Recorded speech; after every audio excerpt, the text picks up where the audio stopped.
ಸೋದರ ಸೋದರಿಯರೇ, ಆತ್ಮೀಯರೇ, ಇಂದು ವಿಜಯನಗರ ವೈವಸ್ವತ ಥಿಯೋಸಾಫಿಕಲ್ ಲಾಡ್ಜ್ನ ಪರವಾಗಿ ಒಂದು ಸತ್ಸಂಗದ ಕಾರ್ಯಕ್ರಮವನ್ನು ಇಲ್ಲಿ ಆಯೋಜಿಸಲಾಗಿದೆ. ಇಂದಿನ ಸತ್ಸಂಗವನ್ನು ನಾನು ನಡೆಸಿಕೊಡುವ ಜವಾಬ್ದಾರಿಯನ್ನು ಒಪ್ಪಿಕೊಂಡಿದ್ದೇನೆ. ಸತ್ಸಂಗದ ವಿಷಯ ಈ ವಿಶ್ವವೊಂದು ಪರಸ್ಪರ ಅವಲಂಬನೆಗಳ ಜಾಲ ಅಂತ. ಈ ವಿಶ್ವ ಒಂದು ಪರಸ್ಪರಾವಲಂಬನೆಗಳ ಒಂದು ಜಾಲ. ಜಾಲ ಅಂದರೆ ಏನು? ಜಾಲ ಅಂತಂದರೆ ಇಟ್ಸ್ ಎ ನೆಟ್ ಅಂದರೆ ಬಲೆ. ಜಾಲ ಅಂದರೆ ಬಲೆ ಅಷ್ಟೆ. ಎಂಥ ಜಾಲ ಈ ಪ್ರಪಂಚ ಅನ್ನೋದು, ಈ ವಿಶ್ವ ಅನ್ನೋದು? ಪರಸ್ಪರಾವಲಂಬನೆಗಳ ಜಾಲ. ಪರಸ್ಪರಾವಲಂಬನೆಗಳು ಅಂದರೆ ಅರ್ಥ ಏನು? ಒಬ್ಬರನ್ನು ಇನ್ನೊಬ್ಬರು ಅವಲಂಬಿಸಿ ಬದುಕೋದು. ಒಬ್ಬರು ಬದುಕಲಿಕ್ಕೆ ಮತ್ತೊಬ್ಬರ ಅವಶ್ಯಕತೆ ಇದೆ. ಆ ಮತ್ತೊಬ್ಬರು ಬದುಕಲಿಕ್ಕೆ ಇನ್ನೊಬ್ಬರ ಅವಶ್ಯಕತೆ ಇದೆ. ಆ ಇನ್ನೊಬ್ಬರು ಬದುಕಲಿಕ್ಕೆ ಮಗದೊಬ್ಬರ ಅವಶ್ಯಕತೆ ಇದೆ. ಅಂದರೆ ಈ ವಿಶ್ವದ ಎಲ್ಲ ಸದಸ್ಯರು ಬಹಳ ಸುಂದರವಾದ ಜೀವನವನ್ನು ನಡೆಸಬೇಕಾದ್ರೆ ಅವರು ಅವರವರ ನಡುವೆ ಇರುವಂತಹ ಆ ಪರಸ್ಪರ ಅವಲಂಬನೆಗಳ ಜಾಲವನ್ನು ಪರಿಚಯಿಸಿಕೊಂಡು ಅರ್ಥೈಸಿಕೊಂಡು ಅದರ ಒಂದು ಬೆಳಕಿನಲ್ಲಿ ಜೀವನವನ್ನು ನಡೆಸಬೇಕು. ಆ ಪರಸ್ಪರಾವಲಂಬನೆ ಎಷ್ಟು ಅವಶ್ಯಕ, ಪ್ರಕೃತಿ ಎಷ್ಟು ಸುಂದರವಾಗಿ ಪರಸ್ಪರಾವಲಂಬನೆಯ ಒಂದು ದೊಡ್ಡ ಹಂದರ ಅಂದರೆ ಮತ್ತೆ ಅದೇ ಅರ್ಥ, ಜಾಲ ಅಂತ. ಹಂದರವನ್ನು ಏರ್ಪಡಿಸಿದೆ. ಅಂಥ ಹಂದರದ ಅವಿಭಾಜ್ಯ ಅಂಗಗಳು ನಾವೆಲ್ಲ ಅನ್ನೋದನ್ನು ನಾವು ಅರ್ಥ ಮಾಡ್ಕೋಬೇಕು. ಆಗ ನಮ್ಮಲ್ಲಿ ಸಹಕಾರ ಮನೋಭಾವ ಬರುತ್ತೆ.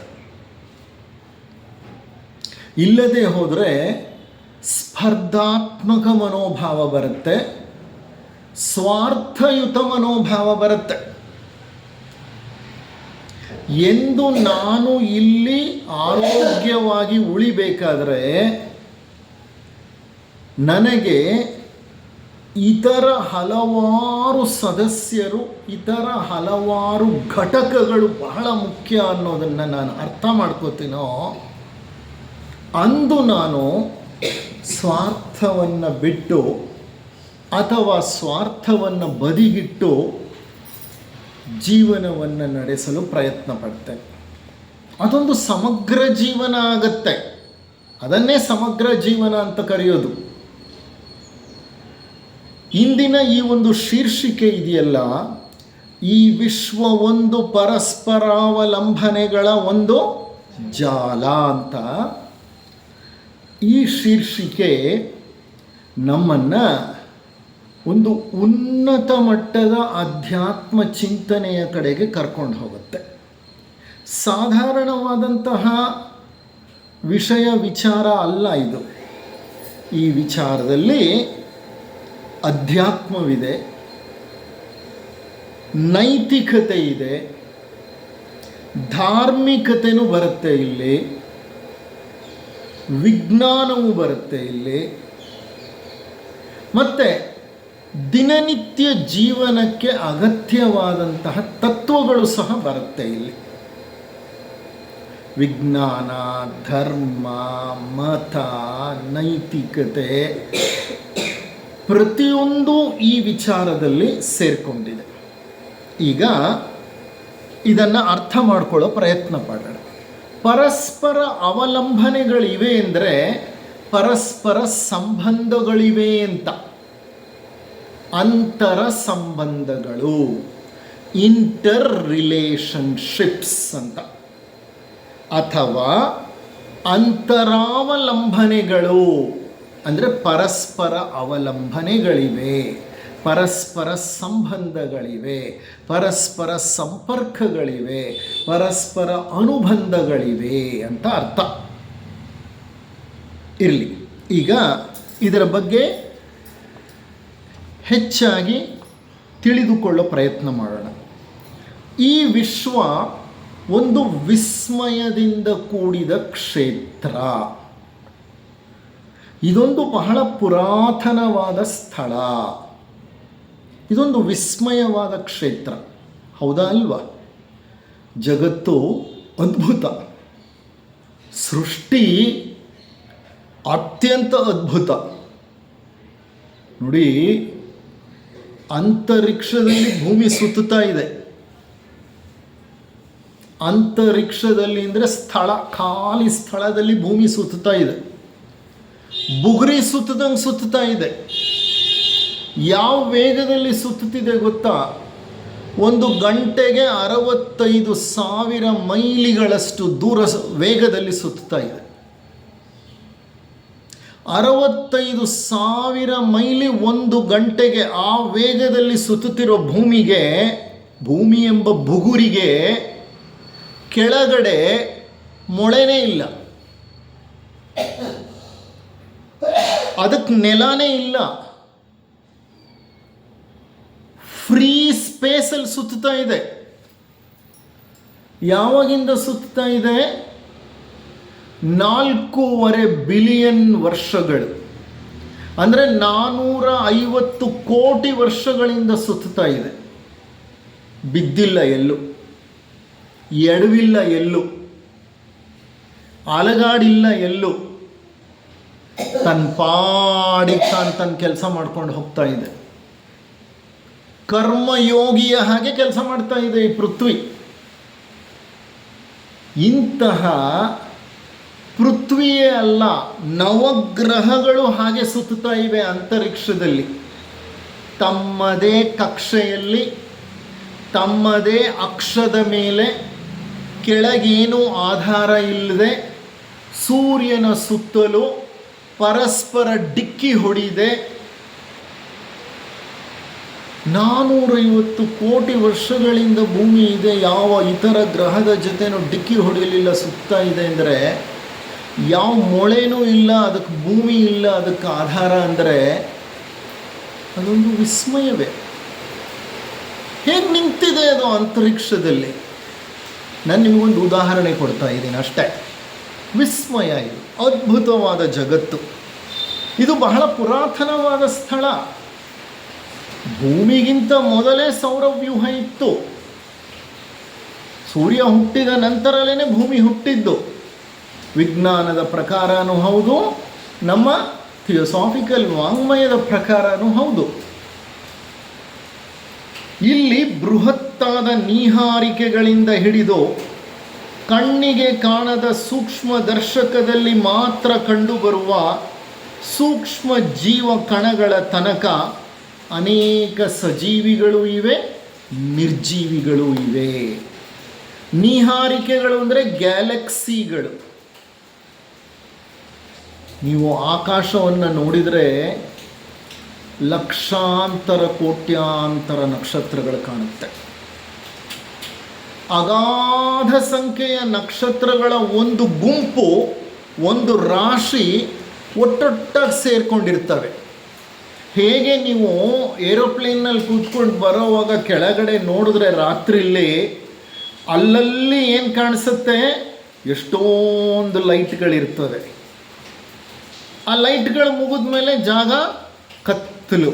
ಮತ್ತೊಂದಷ್ಟು ದೂರ ಹೋದ್ಮೇಲೆ ಮತ್ತೆ ಎಷ್ಟೊಂದು ಲೈಟ್ಗಳಿರೋ ಇನ್ನೊಂದು ಜಾಗ ಕಾಣಿಸುತ್ತೆ. ನಮಗೇನನ್ಸುತ್ತೆ, ಮೇಲಿಂದ ಹಾರಿ ನೋಡ್ತಾ ಇರೋವಾಗ, ಓ ಇದೊಂದು ಹಳ್ಳಿ ಇರ್ಬೋದು, ಅದೊಂದು ಹಳ್ಳಿ ಇರ್ಬೋದು, ಅದೊಂದು ಊರಿರ್ಬೋದು, ಇದೊಂದು ಊರಿರ್ಬೋದು. ಒಂದು ಊರು ಒಂದು ಹಳ್ಳಿ ಅಂದರೆ 100 ಮನೆಗಳು ಒಟ್ಟಾಗಿ ಸೇರಿಕೊಂಡಿರ್ತವೆ. ಹಾಗೆ ಅಂತರಿಕ್ಷದಲ್ಲಿ ಲಕ್ಷಾಂತರ ಕೋಟ್ಯಾಂತರ ನಕ್ಷತ್ರಗಳು ಒಂದೊಂದು ಹಳ್ಳಿ ಥರ ವಾಸ ಮಾಡ್ತಾ ಇರ್ತವೆ. ಆ ಒಂದೊಂದು ಹಳ್ಳಿಯನ್ನು, ಒಂದೊಂದು ಊರನ್ನು, ನಕ್ಷತ್ರಗಳ ದೊಡ್ಡ ಗುಂಪನ್ನು ನೀಹಾರಿಕೆ ಅಂತ ಕರೀತಾರೆ. ಏನಂತ ಕರೀತಾರೆ? ನೀಹಾರಿಕೆ, ಗ್ಯಾಲಕ್ಸಿ ಅಂತ. ಪೃಥ್ವಿ ಸಹ ಅಂಥ ಒಂದು ನೀಹಾರಿಕೆಗೆ ಸೇರಿದೆ, ಗುಂಪಿಗೆ ಸೇರಿದೆ. ಸೂರ್ಯ ಸಹ ಅಂಥ ಒಂದು ನೀಹಾರಿಕೆಗೆ ಸೇರಿದ್ದಾನೆ. ಆ ನೀಹಾರಿಕೆಯ ಹೆಸರು ಕ್ಷೀರಪಥ. ಕ್ಷೀರಪಥ ಅಂದರೆ ಮಿಲ್ಕಿ ವೇ. ಅಂದರೆ ನಮ್ಮ ಹಳ್ಳಿ ಹೆಸರು ಯಾವುದು? ಮಿಲ್ಕಿ ವೇ, ಕ್ಷೀರಪಥ. ಈ ಕ್ಷೀರಪಥದಲ್ಲಿ ಒಂದು ಸಂಸಾರ, ಒಂದು ಮನೆ ಯಾರ್ದು? ಸೂರ್ಯನದು. ಈ ಮನೆಯಲ್ಲಿ, ಈ ಕುಟುಂಬದಲ್ಲಿ ಪಿತೃ ಸಮಾನನಾಗಿರೋನು ಯಾರು? ಸೂರ್ಯ. ಅವನಿಗೆ ಮಕ್ಕಳು ಎಷ್ಟು? ನವಗ್ರಹಗಳು. ಅಂದರೆ ಎಷ್ಟು ಮಕ್ಕಳು? 9 ಮಕ್ಕಳು. 9 ಮಕ್ಕಳನ್ನು ಹೊಂದಿದಂತಹ ಈ ಒಬ್ಬ ತಂದೆ ಈ ಕ್ಷೀರಪಥ ಅನ್ನುವಂತಹ ದೊಡ್ಡ ಊರಿನಲ್ಲಿ ಒಂದು ಮನೆಯಲ್ಲಿ ವಾಸ ಮಾಡ್ತಿದ್ದಾನೆ. ಅವನ ಮನೆಯನ್ನೇ ಸೌರವ್ಯೂಹ ಅಂತ ಕರೀತಾರೆ. ಏನಂತ ಕರೀತಾರೆ? ಸೌರವ್ಯೂಹ ಅಂತ. ಈ ಸೌರವ್ಯೂಹದಲ್ಲಿ ಸೂರ್ಯನ 9 ಜನ ಮಕ್ಕಳು ಕುಟುಂಬ ಸಮೇತ ಆತ ವಾಸ ಮಾಡ್ತಿದ್ದಾನೆ. ಇಂತಹ ಸೂರ್ಯಂದರು ಎಷ್ಟು ಜನ ಇದ್ದಾರೆ? ಸುಮಾರು 400 ಬಿಲಿಯನ್ ಇದರಂತೆ ಈ ಕ್ಷೀರಪಥ ಅನ್ನೋ ಹಳ್ಳಿಯಲ್ಲಿ. 400 ಬಿಲಿಯನ್ ಅಂದರೆ 400 × 100 ಕೋಟಿ. 400 × 100 ಕೋಟಿ ಅಂತಂದರೆ ಎಷ್ಟಾಯಿತು? 40,000 ಕೋಟಿ ನಕ್ಷತ್ರಗಳಿವೆ. ಒಂದೊಂದು ನಕ್ಷತ್ರಕ್ಕೂ ಒಂದೊಂದು ಕುಟುಂಬವಿದೆ. ಆ ಒಂದೊಂದು ಕುಟುಂಬದಲ್ಲೂ ಗ್ರಹಗಳು, ಉಪಗ್ರಹಗಳು ಎಂಬ ಮಕ್ಕಳು, ಮರಿಮಕ್ಕಳು, ಮೊಮ್ಮಕ್ಕಳು ಎಲ್ಲ ಇದ್ದಾರೆ. 40,000 ಕೋಟಿ ನಕ್ಷತ್ರಗಳ ಒಂದು ದೊಡ್ಡ ಊರು ಇದು. ಇದನ್ನೇ ಕ್ಷೀರಪಥ ಅನ್ನೋದು. ಇದನ್ನು ದಾಟಿಬಿಟ್ರೆ ಕೋಟಿ ಕೋಟಿ ಕೋಟಿ ಕೋಟಿ ಜ್ಯೋತಿ ವರ್ಷಗಳಷ್ಟು ದೂರ ಹೋದ್ರೂ ಖಾಲಿ ಜಾಗ. ಏರೋಪ್ಲೇನಲ್ಲಿ ಬರೋವಾಗ ಹಾಗೆ ಒಂದು ಹಳ್ಳಿ ಆದಮೇಲೆ ಏನಾಗ್ಬಿಡುತ್ತೆ? ಕತ್ಲು. ಅಲ್ಲೆಲ್ಲ ಏನಿರಬಹುದು? ಅಲ್ಲೆಲ್ಲ ನಮಗೆ ತಿಳಿದ ಹಾಗೆ ಹೊಲ, ಗದ್ದೆ, ಕಾಡು, ಮೇಡು, ಹುಲ್ಗಾವಲು ಎಲ್ಲ ಇರ್ತದೆ. ಅಲ್ಲಿ ಯಾರು ಜನ ವಾಸ ಮಾಡಲ್ಲ. ಇನ್ನೊಂದು ಊರು ಸಿಕ್ಕಬೇಕಂದ್ರೆ ಎಷ್ಟೋ ಮೈಲಿ ಹೋಗಬೇಕು. ಹಾಗೆ ನಮ್ಮ ಕ್ಷೀರಪಥ ಅನ್ನೋ ಹಳ್ಳಿಯನ್ನು ಬಿಟ್ಟುಬಿಟ್ಟು ಆಂಡ್ರೋಮೆಡಾ ಅನ್ನುವಂಥ ಇನ್ನೊಂದು ನೀಹಾರಿಕೆ ಇದೆ. ನಮಗೆ ನೈಬರ್, ನೆರೆಮನೆಯವನು, ನೆರೆಮನೆ ನೀಹಾರಿಕೆ. ಅಲ್ಲಿಗೆ ಹೋಗಬೇಕಂದ್ರೆ ಕೋಟ್ಯಾಂತರ ವರ್ಷಗಳು ಬೇಕು. ಅಷ್ಟು ಜಾಗ ಖಾಲಿ. ಯಾಕಿದೆಲ್ಲ ಹೇಳ್ತಿದ್ದೀನಿ ಅಂದರೆ 40,000 ಕೋಟಿ ನಕ್ಷತ್ರಗಳ ನೀಹಾರಿಕೆ ಅಂದರೆ ಎಷ್ಟು ದೊಡ್ಡದಿರಬೇಕು ಈ ಮಿಲ್ಕಿ ವೇ. ಬೆಳಕಿನ ವೇಗದಲ್ಲಿ ಚಲಿಸಿದರೆ, ಬೆಳಕಿನ ವೇಗ ಎಷ್ಟು? ಬೆಳಕಿನ ವೇಗ 1 ಸೆಕೆಂಡಿಗೆ 3 ಲಕ್ಷ ಕಿಲೋಮೀಟ್ರು. ನಾನು ಕಣ್ಣು ಮಿಟಿಕ್ಸಿ ಕಣ್ಣು ತೆಗೆಯೋಷ್ಟರಲ್ಲಿ ಬೆಳಕು ಎಷ್ಟು ದೂರ ಹೋಗ್ಬಿಟ್ಟಿರುತ್ತೆ? 3 ಲಕ್ಷ ಕಿಲೋಮೀಟ್ರ್ ದೂರ ಹೋಗ್ಬಿಟ್ಟಿರುತ್ತೆ. ಬೆಳಕಿಗೆ ಅಷ್ಟು ವೇಗ ಇದೆ. ಅಂಥ ವೇಗದಲ್ಲಿ ಚಲಿಸುವ, ಬೆಳಕಿನ ವೇಗದಲ್ಲಿ ಚಲಿಸಿದರೆ ನಮ್ಮ ಕ್ಷೀರಪಥದ ಒಂದು ತುದಿಯಿಂದ ಇನ್ನೊಂದು ತುದಿಗೆ ಹೋಗಲಿಕ್ಕೆ 1,00,000 ವರ್ಷ ಬೇಕು. 1,00,000 ಲೈಟ್ ಇಯರ್ಸ್, ಜ್ಯೋತಿ ವರ್ಷಗಳು ಬೇಕು. ಯಾವ ವೇಗದಲ್ಲಿ ಹೋದರೆ? ಯಾವ ವೇಗದಲ್ಲಿ ಹೋದರೆ? ಬೆಳಕಿನ ವೇಗ. ಎಷ್ಟು ಬೆಳಕಿನ ವೇಗ? ಸೆಕೆಂಡಿಗೆ 3 ಲಕ್ಷ ಕಿಲೋಮೀಟ್ರ್. ಆ ವೇಗದಲ್ಲಿ ಹೋಗುವಂಥ ವಾಹನ ಇಲ್ಲ. ಅಕಸ್ಮಾತ್ ಇದ್ದು ಹೋದರೆ ನಮ್ಮ ಕ್ಷೀರಪಥದ ಒಂದು ತುದಿಯಿಂದ ಇನ್ನೊಂದು ತುದಿಗೆ ಹೋಗಬೇಕಂದ್ರೆ 1,00,000 ವರ್ಷ ಬೇಕು. ಅಂದರೆ ಎಷ್ಟು ವಿಸ್ತಾರವಾದದ್ದು ಒಂದು ಊರು. ಇಂಥ ಕೋಟ್ಯಾಂತರ ಊರುಗಳಿವೆ ಅಂತರಿಕ್ಷದಲ್ಲಿ. ಅದಕ್ಕೆ ಅವರು ಹೇಳ್ತಿದ್ದಾರೆ, ಒಂದು ದೊಡ್ಡ ನೀಹಾರಿಕೆಯಿಂದ ಹಿಡಿದು ಕಣ್ಣಿಗೆ ಕಾಣಿಸದಂತಹ ಸೂಕ್ಷ್ಮ ಜೀವ ಕಣಗಳ ತನಕ. ಕಣ್ಣಿಗೆ ಕಾಣಿಸದೇ ಇರೋ ಸೂಕ್ಷ್ಮ ಜೀವಿಗಳು ಯಾವುದು? ಸೂಕ್ಷ್ಮದರ್ಶಕದಲ್ಲಿ ನೋಡ್ತಾರೆ. ಅದರಲ್ಲಿ ಬ್ಯಾಕ್ಟೀರಿಯಾಗಳು, ವೈರಸ್ಗಳು ಎಲ್ಲ ನೋಡ್ತಾರೆ. ನಿಮಗೆ ಗೊತ್ತಿರ್ಬೋದು, ನಮಗೆ ಬರೋ ಎಷ್ಟೋ ರೋಗಗಳು ಯಾವುದರಿಂದ ಬರುತ್ತೆ? ಬ್ಯಾಕ್ಟೀರಿಯಾಗಳಿಂದ ಮತ್ತು ವೈರಸ್ಗಳಿಂದ. ಇವು ಕಣ್ಣಿಗೆ ಕಾಣಿಸಲ್ಲ, ತುಂಬ ಸೂಕ್ಷ್ಮವಾಗಿರುತ್ತೆ. ಅಲ್ಲಿ ತನಕ ಕೋಟ್ಯಾಂತರ ಸಜೀವಿಗಳು ಇವೆ, ಕೋಟ್ಯಾಂತರ ನಿರ್ಜೀವಿಗಳು ಇವೆ ಈ ಒಂದು ಅಸ್ತಿತ್ವದಲ್ಲಿ. ನಾವೇನೋ ಈ ಜಗತ್ತಿನಲ್ಲಿರೋ ಎಲ್ಲ ವಸ್ತುಗಳನ್ನು ಸಜೀವಿಗಳು ಮತ್ತು ನಿರ್ಜೀವಿಗಳು, ಬದುಕಿರೋಂಥವೋ ಬದುಕಿಲ್ಲದೆ ಇರೋಂಥ ಜಡ ವಸ್ತುಗಳು ಅಂತ ನಾವೇನೋ ವಿಭಾಗ ಮಾಡಿಬಿಟ್ವಿ. ವಿಜ್ಞಾನ ವಿಭಾಗ ಮಾಡಿಬಿಡ್ತು, ಇವು ಸಜೀವಿಗಳು, ಇವು ನಿರ್ಜೀವಿಗಳು. ನನಗೆ ಜೀವ ಇದೆ, ಟೇಬಲ್ಗೆ ಜೀವ ಇಲ್ಲ. ಓಕೆ, ಎರೆಹುಳುವಿಗೆ ಜೀವ ಇದೆ, ಆದರೆ ಮಣ್ಣಿನ ಕಣಕ್ಕೆ ಜೀವ ಇಲ್ಲ. ಆಮೆಗೆ ಜೀವ ಇದೆ, ಆದರೆ ಆಮೆ ವಾಸ ಮಾಡ್ತಾ ಇರೋ ಬಿಲದ ಮೇಲಿರುವಂತಹ ಕಲ್ಲು ಬಂಡೆಗೆ ಜೀವ ಇಲ್ಲ. ಹೀಗೆ ವಿಜ್ಞಾನ ಏನೋ ವಿಭಾಗ ಮಾಡಿಬಿಡ್ತು. ಆದರೆ ನಮ್ಮ ಸೀಕ್ರೆಟ್ ಡಾಕ್ಟ್ರಿನ್ ಹೇಳುತ್ತೆ, ಸಜೀವಿ ನಿರ್ಜೀವಿ ಅಂತ ನೀವು ಹೇಳ್ತಿರೋದೇ ದೊಡ್ಡ ಅಪರಾಧ, ದೊಡ್ಡ ತಪ್ಪು. ಕಾರಣ ಏನಂದರೆ, ಈ ಅಖಿಲಾಂಡ ಕೋಟಿ ಬ್ರಹ್ಮಾಂಡದಲ್ಲಿ ಎಲ್ಲೆಲ್ಲೂ ಜೀವ ಚೈತನ್ಯವಿದೆ. ಯಾವುದು ಜಡ ವಸ್ತುವಲ್ಲ. Everything is animate, nothing is inanimate ಅಂತ ಮೇಡಮ್ ಬ್ಲಾವೆಟ್ಸ್ಕಿ ಅವರು ಸೀಕ್ರೆಟ್ ಡಾಕ್ಟ್ರಿನಲ್ಲಿ ಹೇಳ್ತಾರೆ. ಎವ್ರಿಥಿಂಗ್ ಈಸ್ ಆ್ಯನಿಮೇಟ್ ಅಂದರೆ ಪ್ರತಿಯೊಂದಕ್ಕೂ ಜೀವ ಚೈತನ್ಯವಿದೆ. ಜೀವ ಜೀವವಿಲ್ಲದೆ ನಿರ್ಜೀವವಾಗಿರುವಂಥ ವಸ್ತು ಇಲ್ಲಿ ಎಲ್ಲೂ ಇಲ್ಲ ಅಂತ ಹೇಳ್ತಾರೆ ಮೇಡಮ್ ಬ್ಲಾವೆಟ್ಸ್ಕಿ ಅವರು. ಈಗ ನಾವೇನು ಮಾಡಿದ್ವಿ? ಸಾರ್ವತ್ರಿಕ ಪ್ರಾರ್ಥನೆ ಹೇಳಿದ್ವಿ. ಪ್ರಾರ್ಥನೆಯಲ್ಲಿ ಏನು ಹೇಳಿದ್ವಿ? ಪ್ರತಿ ಅಣುವಿನಲ್ಲಿಯೂ ಚಲಿಸುತ್ತಿರುವ ಗುಪ್ತ ಚೇತನವೇ. ಅಣುವಿನಲ್ಲೂ ಗುಪ್ತ ಚೈತನ್ಯ ಹರಿತಾ ಇದೆ ಅಂದರೆ, ನೀವು ಚೈತನ್ಯವಿಲ್ಲದೆ ಇರುವಂತಹ ಸ್ಥಳ ಎಲ್ಲಿದೆ ಹೇಳಿ? ಅಂದರೆ ಅಣುವಿನಲ್ಲಿಯೂ ಪರಮಾತ್ಮ ಚೈತನ್ಯವು ಅಡಗಿದೆ. ಎಲ್ಲೆಲ್ಲೂ ಉಪಸ್ಥಿತವಾಗಿರುವ ಆ ಸಾರ್ವತ್ರಿಕ ದೈವಿ ಚೈತನ್ಯವು ಈ ಜಗತ್ತಿನಲ್ಲಿ ಹಲವಾರು ರೂಪಗಳಲ್ಲಿ, ಹಲವಾರು ವ್ಯವಸ್ಥೆಗಳಲ್ಲಿ, ಹಲವಾರು ವ್ಯೂಹಗಳಲ್ಲಿ ವ್ಯಕ್ತವಾಗಿದೆ. ಆ ಜೀವ ಚೈತನ್ಯ ಎಲ್ಲೆಲ್ಲೂ ವ್ಯಕ್ತವಾಗಿದೆ. ಹೇಗೆ ವ್ಯಕ್ತವಾಗಿದೆ? ಕೆಲವು ಸಂದರ್ಭಗಳಲ್ಲಿ ರೂಪಗಳನ್ನು ಹೊಂದಿದೆ. ಈಗ ಕಲ್ಲು ಬಂಡೆಗಳಿಗೆ ರೂಪಗಳಿದೆ, ಮೂರ್ತಿಗಳಿಗೆ ರೂಪಗಳಿದೆ, ಪ್ರಾಣಿಗಳಿಗೆ ರೂಪಗಳಿದೆ. ರೂಪ ಇದೆಯಾ ಇಲ್ವಾ? ಸಸ್ಯಗಳಿಗೆ ರೂಪಗಳಿದೆ, ಮರಗಳಿಗೆ ರೂಪಗಳಿದೆ, ಇವುಗಳಿಗೆಲ್ಲ ರೂಪ ಇದೆ. ಸೂಕ್ಷ್ಮ ಜೀವಿಗಳಿಗೆ ಸಹ ರೂಪ ಇದೆ. ಅವುಗಳ ರೂಪಗಳ ಆಧಾರದ ಮೇಲೆ ನಾವು ಅವುಗಳನ್ನು ಬ್ಯಾಸಿಲೈ ಅಂತೇವೆ, ಕೊಕ್ಕಾಯಿ ಅಂತೇವೆ. ಓಕೆ, ಕೊಕ್ಕಾಯಿ ಅಂದರೆ ಗುಂಡು ಗುಂಡಾಗಿರ್ತವೆ, ಬ್ಯಾಸಿಲೈ ಅಂದರೆ ಉದ್ದುದ್ದಕ್ಕಿರ್ತವೆ ಬ್ಯಾಕ್ಟೀರಿಯಾಗಳು. ಅವುಗಳ ರೂಪದ ಆಧಾರದ ಮೇಲೆ ಅವುಗಳನ್ನು ನಾವು ವರ್ಗೀಕರಣ ಮಾಡಿದ್ದೇವೆ. ಅಂದರೆ ಅವುಗಳಿಗೆ ಸಹ ರೂಪ ಇದೆ. ರೂಪ ಇಲ್ಲದೇ ಇರುವಂತಹ ವ್ಯವಸ್ಥೆಗಳು, ವ್ಯೂಹಗಳು ಸಹ ಇಲ್ಲಿ ಇದೆ. ಒಂದಂತೂ ದಿಟ ಅಂದರೆ ಏನು? ಒಂದಂತೂ ಸತ್ಯ. ಏನು? ಎಷ್ಟೇ ವಿಶಾಲವಾದ ವಿಸ್ತಾರವಾದ ಜಗತ್ತು ಇದಾಗಿದ್ದರೂ ಇಲ್ಲಿ ಯಾವುದೂ ತನ್ನ ಪಾಡಿಗೆ ತಾನು ಪ್ರತ್ಯೇಕವಾಗಿ ಎಲ್ಲದರಿಂದ ಬಿಡಿಸಿಕೊಂಡು ಇರಲು ಸಾಧ್ಯವೇ ಇಲ್ಲ. ಇದೇ ಇವತ್ತಿನ ಒಂದು ಬಹಳ ಮುಖ್ಯವಾದಂಥ ವಿಚಾರ.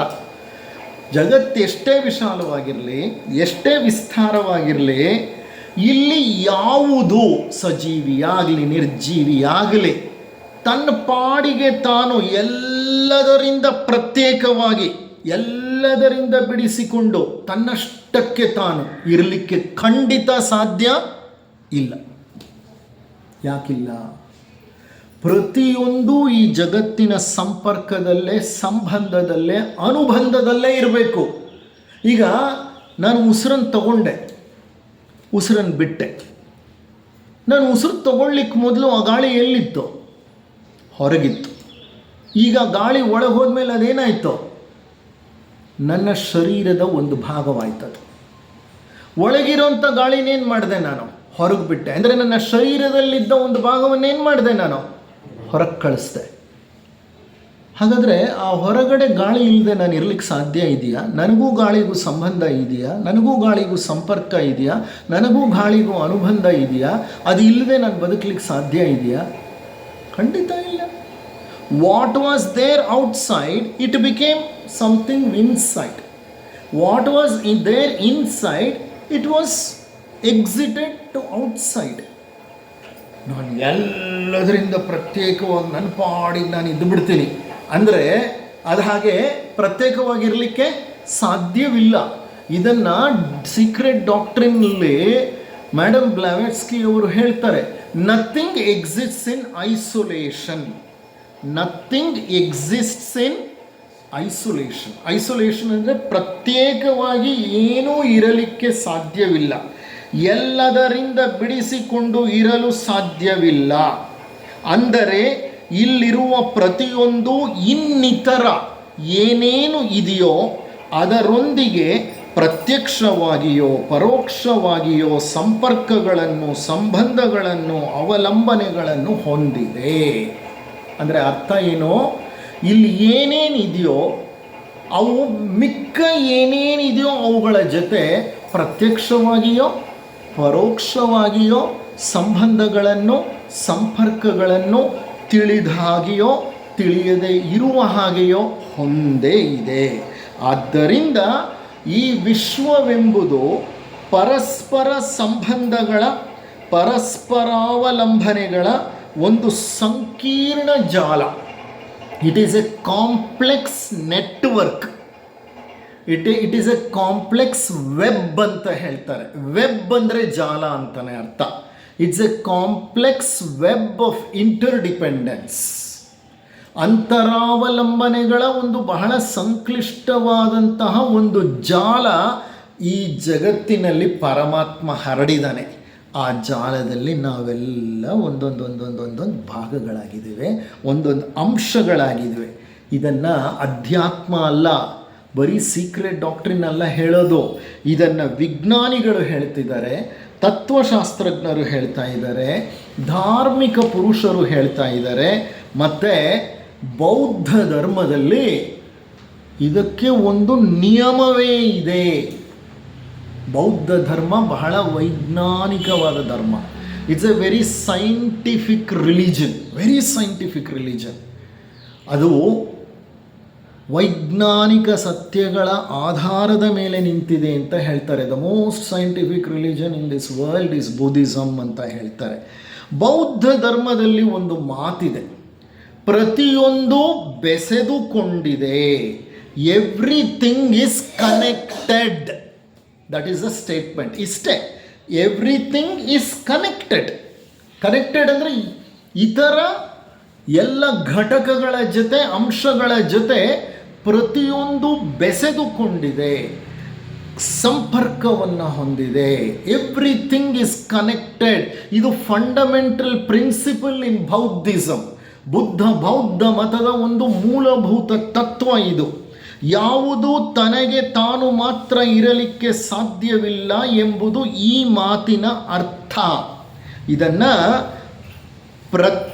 ಪ್ರತಿತ್ಯ ಸಮುತ್ಪಾದ ಅಂತ ಹೇಳ್ತಾರೆ ಬುದ್ಧರು. ಪ್ರತಿತ್ಯ ಸಮುತ್ಪಾದ, ಡಿಪೆಂಡೆಂಟ್ ಒರಿಜಿನೇಷನ್ ಅನ್ನುವಂಥದ್ದು ಇದು ಕಾನ್ಸೆಪ್ಟ್. ಇದು ಪಾಳಿ ಭಾಷೆ. ಇದರ ಅರ್ಥ ಏನೆಂದರೆ, ಯಾವುದು ತನ್ನಷ್ಟಕ್ಕೆ ತಾನು ಸುಮ್ಮನೆ ಯಾವ ಸಂಬಂಧವೂ ಇಲ್ಲದೆ ಪ್ರತ್ಯೇಕವಾಗಿ ಇರಲಿಕ್ಕೆ ಸಾಧ್ಯವಿಲ್ಲ. ಇಂತಹ ಅಂತರ ಸಂಪರ್ಕಗಳ ಮತ್ತು ಅಂತರ ಸಂಬಂಧಗಳನ್ನು ಹೊಂದಿರುವ ಜಗತ್ತಿನಲ್ಲಿ, ಎಲ್ಲವೂ ಎಲ್ಲದಕ್ಕೂ ಹೆಣೆದುಕೊಂಡಿರುವಂಥ ಜಗತ್ತಿನಲ್ಲಿ ನಮ್ಮ ಸಂಕಲ್ಪಗಳು, ಯೋಚನೆ ಮಾಡಿ, ಪ್ರತಿನಿತ್ಯ ಎಷ್ಟು ಸಂಕಲ್ಪಗಳನ್ನು ಮಾಡ್ತೀವಿ ನಾವು, ಎಷ್ಟು ಆಲೋಚನೆಗಳು ನಮ್ಮ ಮನಸ್ಸಿನಲ್ಲಿ ಹುಟ್ಟುತ್ತವೆ. ಅವು ಬರೀ ನಮ್ಮ ಆಲೋಚನೆಗಳು ಹುಟ್ಟಿ ನಮ್ಮ ಜೊತೆಗೆ ಇದ್ಬಿಡ್ತವ? ಇಲ್ಲ. ನಮ್ಮ ಸಂಕಲ್ಪಗಳು ಅಂದರೆ ಯೋಚನೆಗಳು ದೂರ ಚಲಿಸಿ ಪರಿಣಾಮ ಬೀರಲು ಸಾಧ್ಯವಿಲ್ಲವೇ? ನಾನೇ ಆ ಪ್ರಶ್ನೆ ಕೇಳ್ತಿದ್ದೀನಿ ನಿಮಗೆ. ಇಂತಹ ಅಂತರ ಸಂಪರ್ಕಗಳ ಒಂದು ಜಾಲ ಇರುವಾಗ ನಾವು ಮಾಡೋ ಒಂದೊಂದು ಆಲೋಚನೆಯು ಆ ಸೂಕ್ಷ್ಮ ಜಾಲಗಳ ಮೂಲಕ ದೂರ ದೂರ ಸ್ಥಳಗಳನ್ನು, ದೂರ ದೂರದ ಪ್ರಾಣಿ ಪಕ್ಷಿಗಳ ಮೇಲೆ, ನಿಸರ್ಗದ ಮೇಲೆ, ಪ್ರಕೃತಿಯ ಮೇಲೆ, ಪ್ರಾಕೃತಿಕ ಘಟಕಗಳ ಮೇಲೆ ಪರಿಣಾಮ ಬೀರದೇ ಇರಲಿಕ್ಕೆ ಸಾಧ್ಯ ಇದೆಯಾ? ಆಲೋಚನೆಗೆ ಶಕ್ತಿ ಇದೆ, ಆಲೋಚನೆಗೆ ದಿಕ್ಕಿದೆ. ಇದನ್ನು ಬೆಸೆಂಟ್ರು ಥಾಟ್ ಪವರ್ ಪುಸ್ತಕದಲ್ಲಿ ಬಹಳ ಚೆನ್ನಾಗಿ ಬರೀತಾರೆ. ಹಾಗಾದರೆ ನಮ್ಮ ಸಂಕಲ್ಪಗಳು ದೂರ ದೂರ ಚಲಿಸಿ ಪರಿಣಾಮ ಬೀರ್ತಿರ್ಬೋದಲ್ವಾ? ನಮ್ಗೆ ಆಲೋಚನೆಗಳ ಬಗ್ಗೆ ಗಮನವಿದೆಯಾ? ಮೆಟ್ಟ ಮತ್ತು ಕರುಣ ವಿಶ್ವದೆಲ್ಲೆಡೆ ಹರಡಿ ಪರಿಣಾಮ ಉಂಟು ಮಾಡಲು ಸಾಧ್ಯವಿಲ್ಲವೇ? ಮೆಟ್ಟ ಮತ್ತು ಕರುಣ ಏನಿವೆರಡು? ಇವೆರಡೂ ಬೌದ್ಧ ಧರ್ಮದಲ್ಲಿ ಬ್ರಹ್ಮವಿಹಾರಗಳು. ಬೌದ್ಧ ಧರ್ಮದಲ್ಲಿ 4 ಬ್ರಹ್ಮವಿಹಾರಗಳಿವೆ.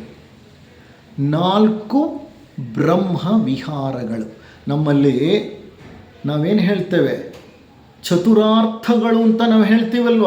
ಯಾವುದು ಚತುರಾರ್ಥಗಳು? ಧರ್ಮ, ಅರ್ಥ, ಕಾಮ, ಮೋಕ್ಷ. ಹಾಗೆ ಅವರಲ್ಲಿ ಬ್ರಹ್ಮವಿಹಾರಗಳು ಅಂತ ಹೇಳ್ತಾರೆ. 4 ಬ್ರಹ್ಮವಿಹಾರಗಳು ಯಾವ್ಯಾವುದು ಅಂದರೆ ಮೆಟ್ಟ, ಕರುಣ, ಮುದಿತ,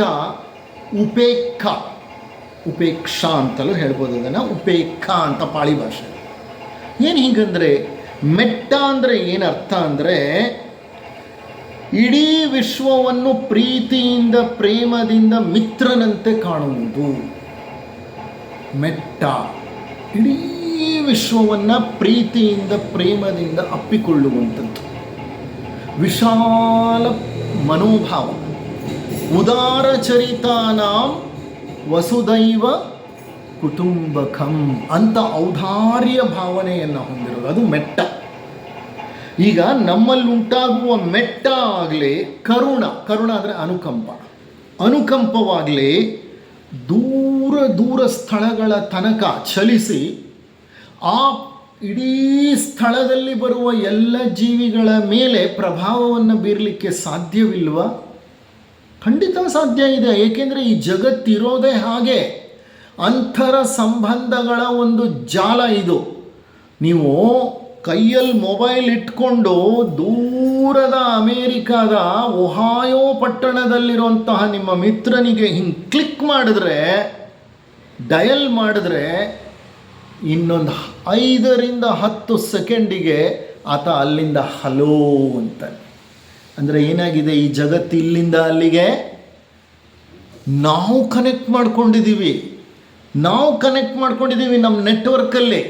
ಮನುಷ್ಯ ಮಾಡಿರೋ ನೆಟ್ವರ್ಕೇ ಇಷ್ಟು ಅದ್ಭುತವಾಗಿ ಕೆಲಸ ಮಾಡುತ್ತೆ ಅಂದರೆ ಆ ಪರಮಾತ್ಮ ಮಾಡಿರೋಂಥ ನೆಟ್ವರ್ಕು ಇನ್ಯಾವ ಸ್ಪೀಡ್ನಲ್ಲಿ ಕೆಲಸ ಮಾಡ್ಬೋದು? ಹಾಗಾದರೆ ನಾವು ಎಷ್ಟು ಎಚ್ಚರಿಕೆಯಿಂದ ಇರಬೇಕು. ನಾವು ಮಾಡೋವಂಥ ಆಲೋಚನೆಗಳು, ನಮ್ಮಿಂದ ಬರುವಂಥ ಭಾವನೆಗಳು, ನಾವು ಮಾಡೋ ಕೆಲಸಗಳು, ಅವುಗಳ ಪರಿಣಾಮಗಳು ಎಷ್ಟು ಬೇಗ ಇಡೀ ವಿಶ್ವಕ್ಕೆ ಹರಡಬಹುದು. You should understand that. ಯಾವಾಗ ಈ ಅಂತರ ಸಂಬಂಧಗಳ ಜಾಲ ಅನ್ನೋದನ್ನು ನಾವು ಅರ್ಥ ಮಾಡ್ಕೋತೀವೋ ಆಗ ನಮಗಿದು ನಮ್ಮ ಮನಸ್ಸಿಗೆ ಬರುತ್ತೆ. ಇದು ಅಂದರೆ ಪ್ರತಿ ವ್ಯಕ್ತಿಯಿಂದ ಉತ್ಪತ್ತಿಯಾಗುವಂಥ ಸಂಕಲ್ಪಗಳು, ಭಾವನೆಗಳು, ಯೋಚನೆಗಳು, ಮಾಡುವ ಕೆಲಸಗಳು ಈ ವಿಶ್ವದಲ್ಲೆಲ್ಲ ಹರಡಿ ಪರಿಣಾಮವನ್ನು ಉಂಟು ಮಾಡಬಲ್ಲವು. ಆದ್ದರಿಂದಲೇ ನಾವು ನಮ್ಮ ಯೋಚನೆಗಳನ್ನು ಗಮನಿಸಬೇಕು. ಈ ವಿಶ್ವ ಒಂದು ಸಂಕೀರ್ಣವಾದ ಸಂಪರ್ಕ ಜಾಲ. ಪ್ರತಿ ವ್ಯಕ್ತಿಯಿಂದ ಹೊರಟ ಯೋಚನೆಗಳು ಈ ಜಾಲದ ಮೂಲಕ ಪಸರಿಸಿ ವಿಶ್ವದ ಮೇಲೆ ಪರಿಣಾಮಗಳನ್ನು ಉಂಟು ಮಾಡುತ್ತದೆ. ಅದಕ್ಕೆ ಹೇಳೋದು, ಸಾಮೂಹಿಕವಾಗಿ ಕುಳಿತುಕೊಂಡು ಧ್ಯಾನ ಮಾಡಿ, ಸಾಮೂಹಿಕವಾಗಿ ಕುಳಿತುಕೊಂಡು ಸಂಕಲ್ಪ ಮಾಡಿ, ಸಾಮೂಹಿಕವಾಗಿ ಕುಳಿತುಕೊಂಡು ಪ್ರಾರ್ಥನೆ ಮಾಡಿ, ಸಾಮೂಹಿಕವಾಗಿ ಕುಳಿತುಕೊಂಡು ಭಜನೆ ಮಾಡಿ. ಎಲ್ಲರ ಈ ಭಾವನೆಗಳು ಮತ್ತು ಯೋಚನೆಗಳು ಇಡೀ ವಿಶ್ವಕ್ಕೆ ಹರಡುತ್ತವೆ. ಇದಕ್ಕೆ ಸಂಬಂಧಪಟ್ಟ ಹಾಗೆ ಸಾಕಷ್ಟು ಸಂಶೋಧನೆಗಳನ್ನು ಸಹ ಮಾಡಿದ್ದಾರೆ. ಹಾಗಾದರೆ ನಾವು ಎಷ್ಟು ಎಚ್ಚರದಿಂದಿರಬೇಕು? ನಮ್ಮ ಯೋಚನೆಗಳು, ಭಾವನೆಗಳು, ಅಭಿಪ್ರಾಯಗಳು, ಅನಿಸಿಕೆಗಳು ಎಷ್ಟು ಪರಿಶುದ್ಧವಾಗಿರಬೇಕು ಅಲ್ಲವೇ? ಇಡೀ ವಿಶ್ವದ ಮೇಲೆ ಪರಿಣಾಮ ಉಂಟು ಮಾಡುತ್ತವೆ ಎಂದ ಮೇಲೆ ಅವು ನಮ್ಮ ಶರೀರದ ಮೇಲೆ, ಮನಸ್ಸಿನ ಮೇಲೆ ಪರಿಣಾಮ ಬೀರುವುದಿಲ್ಲವೇ? ನಾನು ನಿಮಗೆ ಪ್ರಶ್ನೆ ಕೇಳ್ತಿದ್ದೀನಿ. ಇಡೀ ವಿಶ್ವದ ಮೇಲೆ ನಾನು ಮಾಡುವಂತಹ ಆಲೋಚನೆ, ನನ್ನ ಭಾವನೆ, ನಾನು ಮಾಡೋ ಕೆಲಸ, ನನ್ನ ಅಭಿಪ್ರಾಯ, ನನ್ನ ಅನಿಸಿಕೆ ಇಡೀ ವಿಶ್ವದ ಮೇಲೆ ಪರಿಣಾಮ ಬೀರುತ್ತೆ ಅಂದರೆ, ಅಂಥ ಒಂದು ಅಂತರ ಸಂಪರ್ಕಗಳ ಜಾಲ ಇದೆ ಅಂದರೆ, ನಾನು ಮಾಡುವಂಥ ಯೋಚನೆಗಳು, ಭಾವನೆಗಳು, ಅಭಿಪ್ರಾಯಗಳು, ಅನಿಸಿಕೆಗಳು ನನ್ನ ಶರೀರದ ಮೇಲೆ ಪ್ರಭಾವ ಬೀರುವುದಿಲ್ವಾ? ಖಂಡಿತ ಬೀರುತ್ತೆ, ಖಂಡಿತ ಬೀರುತ್ತೆ. ಇಡೀ ವಿಶ್ವದ ಮೇಲೆ ಪರಿಣಾಮ ಬೀರುವಾಗ ನನ್ನ ಶರೀರದ ಮೇಲೆ ನನ್ನ ಅನಿಸಿಕೆಗಳು, ಅಭಿಪ್ರಾಯಗಳು, ಆಲೋಚನೆಗಳು ಖಂಡಿತ ಪರಿಣಾಮ ಬೀರುತ್ತೆ. ಅದಕ್ಕೆ ಹಲವು ಬಾರಿ ನಾವು ಹೇಳೋದು, ಮನಸ್ಸಿನಂತೆ ಮಹಾದೇವ. ಅಯ್ಯ, ನಿನ್ನ ಮನಸ್ಸು ಹೆಂಗಿದೆಯೋ ನೀನು ಹಾಗೆ ಇದೆಯಾ, ಮನಸ್ಸಿನಂತೆ ಮಹಾದೇವನಪ್ಪ ಅಂದುಕೊಂಡಂತೆ ಆಗಿಬಿಡುತ್ತೆ ಅಂತೀವಿ ನಾವು. ಹೌದಾ ಇಲ್ವಾ? ಅಂದ್ಕೊಬಿಡ್ರಿ ದಯವಿಟ್ಟು, ಅಂದ್ಕೊಂಡಂತೆ ಆಗಿಬಿಡುತ್ತೆ. ಯಾಕೆ ಅಂತಂದರೆ ಅಷ್ಟು ಸುಂದರವಾದ ಸಂಪರ್ಕ ನಮ್ಮ ಒಳಗೂ ಇದೆ, ನಮ್ಮ ಹೊರಗೂ ಇದೆ. ಇನ್ನು ಕೆಲವರು ಹಿರಿಯರು ಹೇಳ್ತಿದ್ರು, ಲೇ ಅಶ್ವಿನಿ ದೇವತೆಗಳಿದ್ದಾರೆ ಕಣೋ, ಅಸ್ತು ಅಸ್ತು ಅಂದುಬಿಡ್ತಾರೆ. ಹಾಗೆಲ್ಲ ಮಾತನಾಡಬೇಡಪ್ಪ. ಯಾಕೆ ಹೇಳ್ತಾ ಇದ್ರು? ಹಿರಿಯರಿಗೆ ಗೊತ್ತಿತ್ತು ಈ ಜಗತ್ತು ಒಂದು ಸುಂದರ ಅಂತರ ಸಂಪರ್ಕಗಳ ಜಾಲ. ಇದು ಹೇಗೆ ಅಂತಂದರೆ, ನೀವು ಮಾಡೋ ಒಂದು ಯೋಚನೆ, ಪ್ರತಿಯೊಂದು ಯೋಚನೆಯೂ ನೀನೊಂದು ಫೋನ್ ಮಾಡೋದು ಹಾಗೆ. ಹೇಗೆ ಫೋನ್ ಮಾಡಿದ ಮೇಲೆ ಅದು ಡೆಸ್ಟಿನೇಷನ್ಗೆ ಹೋಗಿ ಫೋನ್ ರಿಂಗ್ ಆಗುತ್ತೋ ಹಾಗೆ ನೀನು ಮಾಡೋ ಪ್ರತಿಯೊಂದು ಯೋಚನೆ ಯಾರ ಬಗ್ಗೆ, ಯಾವುದರ ಬಗ್ಗೆ, ಹೇಗೆ, ಏನು ಯೋಚನೆ ಮಾಡಿದೆಯೋ ಅವರಿಗೆ ಹೋಗಿ ತಟ್ಟುತ್ತಾನೇ ಇರುತ್ತೆ. ಡಾಕ್ಟರ್ ದೀಪಕ್ ಚೋಪ್ರಾ ಅನ್ನೋಂತಹ ಎಂಡೋಕ್ರೈನಾಲಜಿಸ್ಟ್, ನ್ಯೂರೋ ಎಂಡೋಕ್ರೈನಾಲಜಿಸ್ಟ್, ಅವರೊಂದು ಕಡೆ ಬರೀತಾರೆ, ಒಂದು ದಿನಕ್ಕೆ 50,000 ಆಲೋಚನೆಗಳು ನಮ್ಮ ಮನಸ್ಸಿನಿಂದ ಹುಟ್ಟುತ್ತಂತೆ. ಒಂದು ದಿವಸಕ್ಕೆ ಕನಿಷ್ಠ ಪಕ್ಷ, ಅದು ಒಂದು ಆ್ಯಾವ್ರೇಜ್, ಸರಾಸರಿ ಅಂತಲೂ ಹೇಳ್ಬೋದು. ಸರಾಸರಿ 50,000 ಆಲೋಚನೆಗಳು. ಇಷ್ಟು ಆಲೋಚನೆಗಳು ಏನಾಗುತ್ತವೆ, ನಾವು ಎಲ್ಲೆಲ್ಲಿಗೆ ಹರಡ್ತಿದ್ದೀವೋ, ಯಾರ್ಯಾರ ಮೇಲೆ ಹೋಗಿ ಯಾವ್ಯಾವ ಪರಿಣಾಮ ಬೀರ್ತಿದೆಯೋ ನಮಗದ್ರ ಬಗ್ಗೆ ಗೊತ್ತೇ ಇಲ್ಲ. ಸುಮ್ಮನೆ ಆಲೋಚನೆಗಳನ್ನ ಮಾಡ್ತಾನೆ ಇರ್ತೀವಿ ಕುಳಿತುಕೊಂಡು. ಎಷ್ಟೋ ಆಲೋಚನೆಗಳು ಅನವಶ್ಯಕ ಆಲೋಚನೆಗಳಾಗಿರ್ತವೆ. ಅವು ಹೊರಗೆ ಹೋಗೋದೇ ಅಲ್ಲ, ಎಷ್ಟೋ ಆಲೋಚನೆಗಳು ನಮ್ಮ ಬಗ್ಗೆ ನಾವು ಮಾಡಿರ್ತೀವಲ್ಲ, ಅವು ನಮ್ಮ ಒಳಗೆ ಹೋಗ್ತವೆ, ನಮ್ಮ ಮೇಲೆ ಪರಿಣಾಮವನ್ನು ಬೀರ್ತಾ ಇರುತ್ತೆ. ಅದಕ್ಕೆ ಹೇಳೋದು ಪರಿಶುದ್ಧತೆ ಬಹಳ ಮುಖ್ಯ, ಪರಿಶುದ್ಧತೆ ಬಹಳ ಮುಖ್ಯ ಅಂತ. ಅದಕ್ಕೋಸ್ಕರಲೇ ಬುದ್ಧರು ಮರಣ ಹೊಂದಲಿಕ್ಕೆ ಮೊದಲು ಏನು ಹೇಳಿ ಹೋದರು? ಶಿಷ್ಯರು ಕೇಳಿದ್ರು ಬುದ್ಧರನ್ನು, ನಿಮ್ಮ ಕೊನೆಯ ಒಂದು ಸಂದೇಶ ಏನು ಅಂತ. ಆಗ ಬುದ್ಧರು ಹೇಳಿದರು, ಜಾಗೃತವಾಗಿರಿ, ಎಚ್ಚರದಿಂದಿರಿ. ಎಚ್ಚರ ತಪ್ಪದವರೇ ಆಲೋಚನೆಗಳನ್ನ, ಭಾವನೆಗಳನ್ನು ಬಿಟ್ಟು ಹೆಂಗೆ ಬೇಕೋ ಹಾಗೆ ಯಾರನ್ನೋ ಬೈಕೋತಾರೆ, ಯಾರನ್ನೋ ತೆಗಳ್ತಾರೆ, ಮತ್ತು ಯಾರನ್ನೋ ಹೀಯಾಳಿಸ್ತಾರೆ, ಇನ್ನೊಬ್ಬರನ್ನ ಕಡೆಗಣಿಸ್ತಾರೆ, ಮತ್ತೊಬ್ಬರ ಬಗ್ಗೆ ಏನೋ ಮಾತನಾಡ್ತಾರೆ. ಇದು ಏನಂದರೆ ಮನಸ್ಸು ಒಂದು ಒಂದು ಒಂದು ಕಲಗಚ್ಚ ಆಗಿಬಿಟ್ಟಿರುತ್ತೆ. ಆ ಮನಸ್ಸನ್ನು ಏನು ಮಾಡಿದ್ದೀವಿ ಅಂದರೆ ನಾವು ವಿಪರೀತ ಅದನ್ನು ಪ್ರಚೋದಿಸಿಬಿಟ್ಬಿಟ್ಟಿದ್ದೇವೆ. ಅದು ಸದಾ ಕುದೀತಾ ಇರುತ್ತೆ. ಕುದೀತಾ ಇರೋವಂಥ ಮನಸ್ಸು ಎಲ್ಲ ಕಡೆ ಶಾಪಗಳನ್ನು, ತೆಗಳಿಕೆಯನ್ನು, ಬೈಗುಳವನ್ನು, ಕೋಪವನ್ನು, ವ್ಯಗ್ರವನ್ನು, ಕ್ರೋಧವನ್ನು ವ್ಯಕ್ತಪಡಿಸ್ತಲೇ ಇರುತ್ತೆ. ಸಮಾಧಾನವಾಗಿ ಅದು ಇರಲಿಕ್ಕೆ ಸಾಧ್ಯನೇ ಇಲ್ಲ. ಸಂಬಂಧಗಳು, ಸಂಪರ್ಕಗಳು, ಅವಲಂಬನೆಗಳು ಹೇಗಿವೆ ಅನ್ನೋದನ್ನು ವಿಸ್ತಾರವಾಗಿ ಅರ್ಥ ಮಾಡಿಕೊಂಡ್ರೆ ನಾವು ಮಾಡೋ ಆಲೋಚನೆಗಳು, ಭಾವನೆಗಳು, ನಾವು ಮಾಡೋ ಕೆಲಸಗಳು, ನಮ್ಮ ಅಭಿಪ್ರಾಯಗಳು, ನಮ್ಮ ಅನಿಸಿಕೆಗಳು ಹೇಗೆ ಜಗತ್ತಿನ ಮೇಲೆ ಪರಿಣಾಮವನ್ನು ಸ್ವಿಚ್ ಆಫ್ ಸ್ವಿಚ್ ಆನ್ ಮಾಡಿದಷ್ಟು ಬೇಗ ನಡೀತಿದೆ ಅನ್ನೋದು ಅರ್ಥ ಆಗುತ್ತೆ. ಈಗ ಕೆಲವು ಉದಾಹರಣೆಗಳನ್ನು ಕೊಡ್ತೇನೆ ನಿಮಗೆ. ಈ ಜಗತ್ತು ಹೇಗೆ ಅಂತರಾವಲಂಬನೆಗಳ ಒಂದು ಜಾಲ, ಒಂದನ್ನು ಅವಲಂಬಿಸಿ ಮತ್ತೊಂದು ಘಟಕ, ಒಂದು ಘಟಕವನ್ನು ಅವಲಂಬಿಸಿ ಮತ್ತೊಂದು ಘಟಕ ಹೇಗೆ ಅಸ್ತಿತ್ವದಲ್ಲಿ ಉಳ್ಕೊಳ್ಳುತ್ತೆ ಅಂತ. ಈಗ ನಾವೇ ತಗೊಳ್ಳೋಣ, ಜೀವ ಪ್ರಪಂಚವನ್ನು ತಗೊಳ್ಳೋಣ. ಜೀವ ಪ್ರಪಂಚದಲ್ಲಿ ಸಸ್ಯಗಳಿವೆ, ಪ್ರಾಣಿಗಳಿವೆ, ಮನುಷ್ಯರಿದ್ದಾರೆ, ಸೂಕ್ಷ್ಮ ಜೀವಿಗಳು, ಕಣ್ಣಿಗೆ ಕಾಣದ ಬ್ಯಾಕ್ಟೀರಿಯಾಗಳು, ವೈರಸ್ಗಳು ಇವೆಲ್ಲ ಇವೆ. ಹೇಗಿವೆ? ಪರಸ್ಪರ ಅವಲಂಬನೆಗಳನ್ನು ಹೊಂದಿ ಅಸ್ತಿತ್ವದಲ್ಲಿವೆ. ಸೂಕ್ಷ್ಮವಾಗಿ ಗಮನಿಸಿದರೆ ಈ ಜೀವ ಪ್ರಪಂಚದಲ್ಲಿ ಉತ್ಪಾದಕರೂ ಇದ್ದಾರೆ, ಭಕ್ಷಕರೂ ಇದ್ದಾರೆ. ಈಗ ಅರ್ಥ ಮಾಡ್ಕೊಳ್ಳೋಣ. ಉತ್ಪಾದಕರು ಅಂದರೆ ಯಾರು, ಭಕ್ಷಕರು ಅಂದರೆ ಯಾರು? ಉತ್ಪಾದಕರು ಯಾರು ಗೊತ್ತಾ? ಎಲ್ಲ ಸಸ್ಯಗಳು, ಮರಗಳು, ಗಿಡಗಳು ಭೂಮಿಯಿಂದ ನೀರನ್ನು ಹೀರ್ಕೊಂಡು ಗಾಳಿಯಿಂದ ಇಂಗಾಲದ ಡೈಆಕ್ಸೈಡನ್ನು ತೆಗೆದುಕೊಂಡು ಹಣ್ಣನ್ನು, ಹೂವನ್ನು, ತರಕಾರಿಯನ್ನು, ಧಾನ್ಯವನ್ನು, ಬೇಳೆಕಾಳುಗಳನ್ನು ಗಿಡಗಳು ಉತ್ಪತ್ತಿ ಮಾಡ್ತವೆ, ಮರಗಳು ಉತ್ಪತ್ತಿ ಮಾಡ್ತವೆ. ಅವು ಉತ್ಪಾದಕರು. They are producers. They produce the food. What kind of food? May be serials, may be grams, may be your spinach and vegetables, may be fruits. ಇದನ್ನೆಲ್ಲ ಅವು ತಯಾರು ಮಾಡ್ತವೆ. ಏನನ್ನು ತಗೊಳ್ತವೆ? ಇಂಗಾಲದ ಡೈಆಕ್ಸೈಡನ್ನು ಹೀರ್ಕೊಳ್ತವೆ. ಸೂರ್ಯನ ಬೆಳಕಿನಲ್ಲಿ ಫೋಟೋಸಿಂಥೆಸಿಸ್, ದ್ಯುತಿ ಸಂಶ್ಲೇಷಣೆ. ಸೂರ್ಯನ ಬೆಳಕೆ ಶಕ್ತಿ. ಆ ಶಕ್ತಿಯನ್ನು ಹಸಿರಾದಂತಹ ಎಲೆಗಳು ಹೀರ್ಕೊಂಡು ಸೂರ್ಯನ ಬೆಳಕನ್ನು ಭೂಮಿಯಿಂದ ಬೇಕಾದಂಥ ನ್ಯೂಟ್ರಿಷನ್ ಅಥವಾ ಅಂಶಗಳನ್ನು ಎಳ್ಕೊಂಡು ತಯಾರು ಮಾಡ್ತವೆ. ಬದನೆಕಾಯಿ ಗಿಡ ಸೊಂಪಾಗಿ ಬೆಳೆದ್ರೆ 10, 20, 30, 40 ಬದನೆಕಾಯಿಗಳು ಬೆಳೆದಿರ್ತವೆ ಅದರಲ್ಲಿ.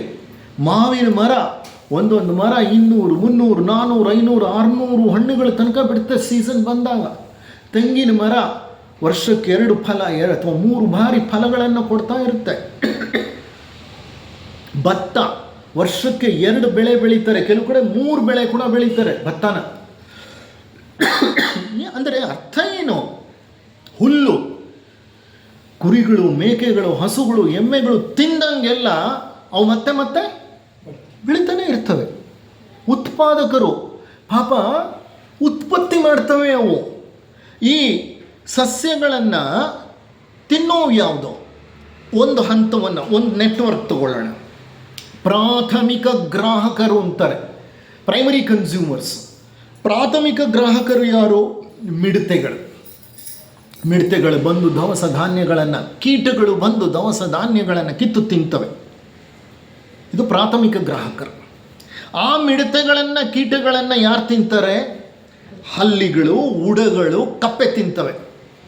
ಅವು ದ್ವಿತೀಯ ಗ್ರಾಹಕರು, ಸೆಕೆಂಡ್ರಿ ಕನ್ಸ್ಯೂಮರ್ಸ್. ಅವು ಆ ಹಲ್ಲಿಗಳನ್ನು, ಉಡಗಳನ್ನು, ಕಪ್ಪೆಗಳನ್ನು ಯಾವ ತಿಂತವೆ? ಹಾವುಗಳು ತಿಂತವೆ.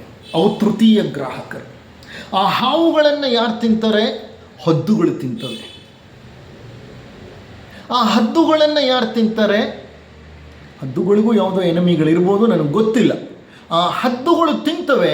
ಕೊನೆಗೆ ಒಂದಲ್ಲ ಒಂದು ದಿವಸ ಅವೇನು ಮಾಡ್ತವೆ? ಸಾಯ್ತವೆ.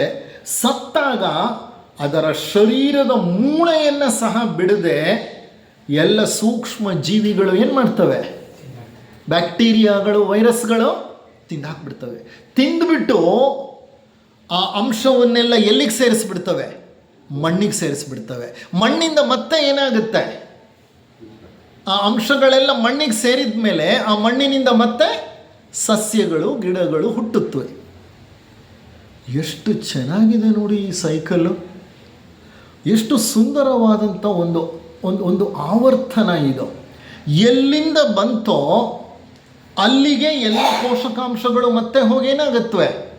ಸೇರಿಕೊಳ್ತವೆ. ಇನ್ನೊಂದು ಚೈನ್ನ ನಾನು ಹೇಳ್ತೇನೆ. ಸಸ್ಯಗಳು ಎಲ್ಲ ಆಹಾರವನ್ನು ತಯಾರು ಮಾಡುತ್ತೆ. ಆಹಾರ ತಯಾರು ಮಾಡಿದ್ದಾದಮೇಲೆ ಅದನ್ನು ಮೊಲಗಳು, ಮೇಕೆಗಳು, ಕುರಿಗಳು, ಜಿಂಕೆಗಳು, ಹಸುಗಳು, ಎಮ್ಮೆಗಳು ಎಲ್ಲ ತಿಂತವೆ. ಅವುಗಳನ್ನು ಯಾರು ತಿಂತಾರೆ? ಅವುಗಳನ್ನು ಚಿರತೆ, ಹುಲಿ, ಸಿಂಹ, ತೋಳ, ನರಿ ಇವೆಲ್ಲ ತಿಂತವೆ. ಇವುಗಳನ್ನೆಲ್ಲ ಯಾರು ಕೊಂದು ಹಾಕಿಬಿಡ್ತಾರೆ? ಮನುಷ್ಯ. ಈ ಮನುಷ್ಯ ಸತ್ತಾಗ, ಈ ಪ್ರಾಣಿಗಳು ಸತ್ತಾಗ ಇವುಗಳನ್ನೆಲ್ಲ ಯಾರು ತಿಂತಾರೆ? ಹದ್ದುಗಳು ತಿಂತವೆ. ಹದ್ದುಗಳನ್ನು ಏನು ಕರಿತೀವಿ ಗೊತ್ತಾ ನಾವು? ಸ್ಕ್ಯಾವೆಂಜರ್ಸ್ ಅಂತ ಹೇಳ್ತೇವೆ. ಸ್ಕ್ಯಾವೆಂಜರ್ಸ್ ಅಂದರೆ ಅರ್ಥ ಏನು ಗೊತ್ತಾ? ಅದು ನ್ಯಾಚುರಲ್ ಸ್ಕ್ಯಾವೆಂಜರ್ಸ್. ಅವು ಈಗ ಬೆಳಿಗ್ಗೆ ಬಂದು ಪಾಪ ನಮ್ಮ ಕಾರ್ಪೊರೇಷನ್ ಕೆಲಸದವರು ಎಲ್ಲ ಕಸನ ಏನು ಮಾಡ್ತಾರೆ? ಕ್ಲೀನ್ ಮಾಡಿ ಹೋಗ್ತಾರೆ. ಅವ್ರು ಹಂಗೆ ಮಾಡ್ತಾ ಇರೋದ್ರಿಂದಲೇ ಅದಷ್ಟು ಮಾತ್ರ ಇರೋದು ರಸ್ತೆ. ಅವ್ರು ಮಾಡ್ದೇನೆ ಇದ್ದಿದ್ದಿದ್ರೆ ನಾವು ಮಾಡೋ ಗಲೀಜಿಗೆ, ನಮ್ಮಲ್ಲಿರೋಂಥ ಸಿವಿಕ್ ಸೆನ್ಸಿಗೆ ಬುದ್ಧಿ ಇಲ್ಲದೆ ಇರೋಂಥ ಜನರು ಮಾಡೋವಂಥ ಕೆಲಸಗಳಿಗೆ ರಸ್ತೆ ತುಂಬ ಕಸನೇ ಇರ್ತಿತ್ತು, ಕಾಲಿಡ್ಲಿಕ್ಕಾಗ್ದಂಗೆ ಇರ್ತಿತ್ತು.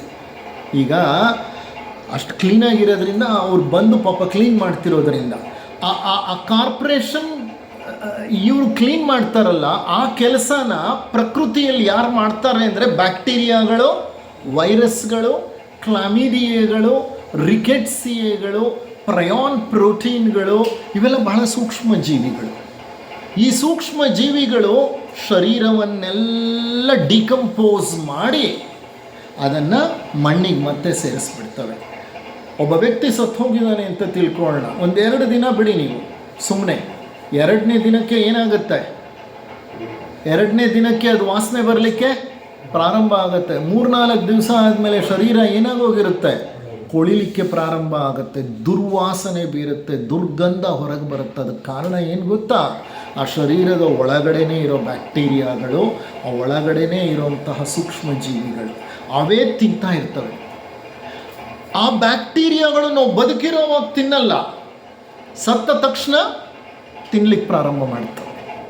ಅಂದರೆ ನಾವು ಬದುಕಿರೋವಾಗ ಕೋಟ್ಯಾಂತರ ಬ್ಯಾಕ್ಟೀರಿಯಾಗಳು ಇಲ್ಲಿದೆ ಶರೀರದಲ್ಲಿ. ಅಂದರೆ ನಾನು ಎಲ್ಲೋ ಓದಿದ ಆರ್ಟಿಕಲ್ ಬಹಳ ಹಿಂದೆ ಜ್ಞಾಪಕ ಇದೆ, ಅಂತ ಒಂದ್ಸಲಿ ಬಾಯಿ ತೆಗೆದ್ರೆ 60,000 ಬ್ಯಾಕ್ಟೀರಿಯಾಗಳು ಹೊರಗೆ ಬರುತ್ತಂತೆ. ಅಂತ ಬಾಯಿ ತೆಗೆದ್ರೆ ಒಳಗಿಂದ ಹೊರಗೆ ಒಂದ್ಸಲಿ ಬಾಯಿ ತೆಗೆದ್ರೆ ಎಷ್ಟು ಬ್ಯಾಕ್ಟೀರಿಯಾ ಬರುತ್ತೆ?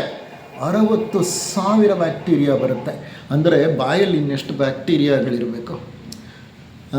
ಮಲನಾಳದಲ್ಲಿ, ಮಲದ್ವಾರದಲ್ಲಿ, ಕಿವಿಯ ಒಂದು ಒಳಗಿನ ಚರ್ಮದ ಮೇಲೆ, ಮೂಗಿನಲ್ಲಿ, ನಾಸಿಕದಲ್ಲಿ, ಎಲ್ಲ ಕಡೆ ಶರೀರದಲ್ಲಿ ಬಹಳ ದ್ವಾರಗಳಲ್ಲಿ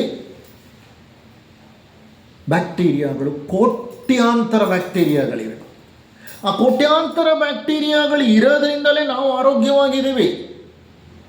ಅವುಗಳನ್ನೆಲ್ಲ ನಾನು ತೆಗೆದಾಕ್ಬಿಡ್ತೀನಿ ಅಂತ ಆ್ಯಂಟಿಬಯೋಟಿಕ್ಸ್, ಏನಾದರೂ ಸ್ಟ್ರಾಂಗ್ ಆ್ಯಂಟಿಬಯೋಟಿಕ್ಸ್ ಕೊಟ್ಟರೆ ಶರೀರ ಏನು ಮಾಡುತ್ತೆ ನೀವು ಯೋಚನೆ ಮಾಡಿ. ಕೆಲವು ಸಲ ನೀವು ತೊಗೋತೀರಿ ಆ್ಯಂಟಿಬಯೋಟಿಕ್ಸು, ಯಾವುದೋ ಒಂದು ಬ್ಯಾಕ್ಟೀರಿಯಾ ನಮ್ಮ ಬಾಡಿನ ಅಟ್ಯಾಕ್ ಮಾಡೋಕ್ಕೆ ಶುರು ಮಾಡ್ತು ಅಂತಂದ್ಬಿಟ್ಟು ಡಾಕ್ಟ್ರುಗಳು ಆ್ಯಂಟಿಬಯೋಟಿಕ್ ಬರ್ಕೊಟ್ಟಾಗ ಏನಾಗುತ್ತೆ ಯೋಚನೆ ಮಾಡಿ? ಹೊಟ್ಟೆನೆಲ್ಲ ಗಡಬಡ್ ಮಾಡಿಬಿಡುತ್ತದೆ, ಕರಳನ್ನೆಲ್ಲ ಗಡಬಡ್ ಮಾಡಿಬಿಡುತ್ತೆ. ಯಾಕೆ ಹೇಳಿ ಅದು ಹಾಗೆ ಮಾಡೋದು? ಯಾಕೆ ಹಾಗೆ ಮಾಡ್ತಿದೆ ಅಂತಂದರೆ, ಈ ಬೇಕಾಗಿರೋಂಥ ಬ್ಯಾಕ್ಟೀರಿಯಾಗಳನ್ನೆಲ್ಲ ಕೊಂದು ಬಿಸಾಕಿದ್ರೆ ಅವು ಆರೋಗ್ಯವಾಗಿರಲಿಕ್ಕೆ ಸಾಧ್ಯ ಆಗಲ್ಲ, ಮತ್ತೆ ಬೆಳ್ಕೋಬೇಕವು.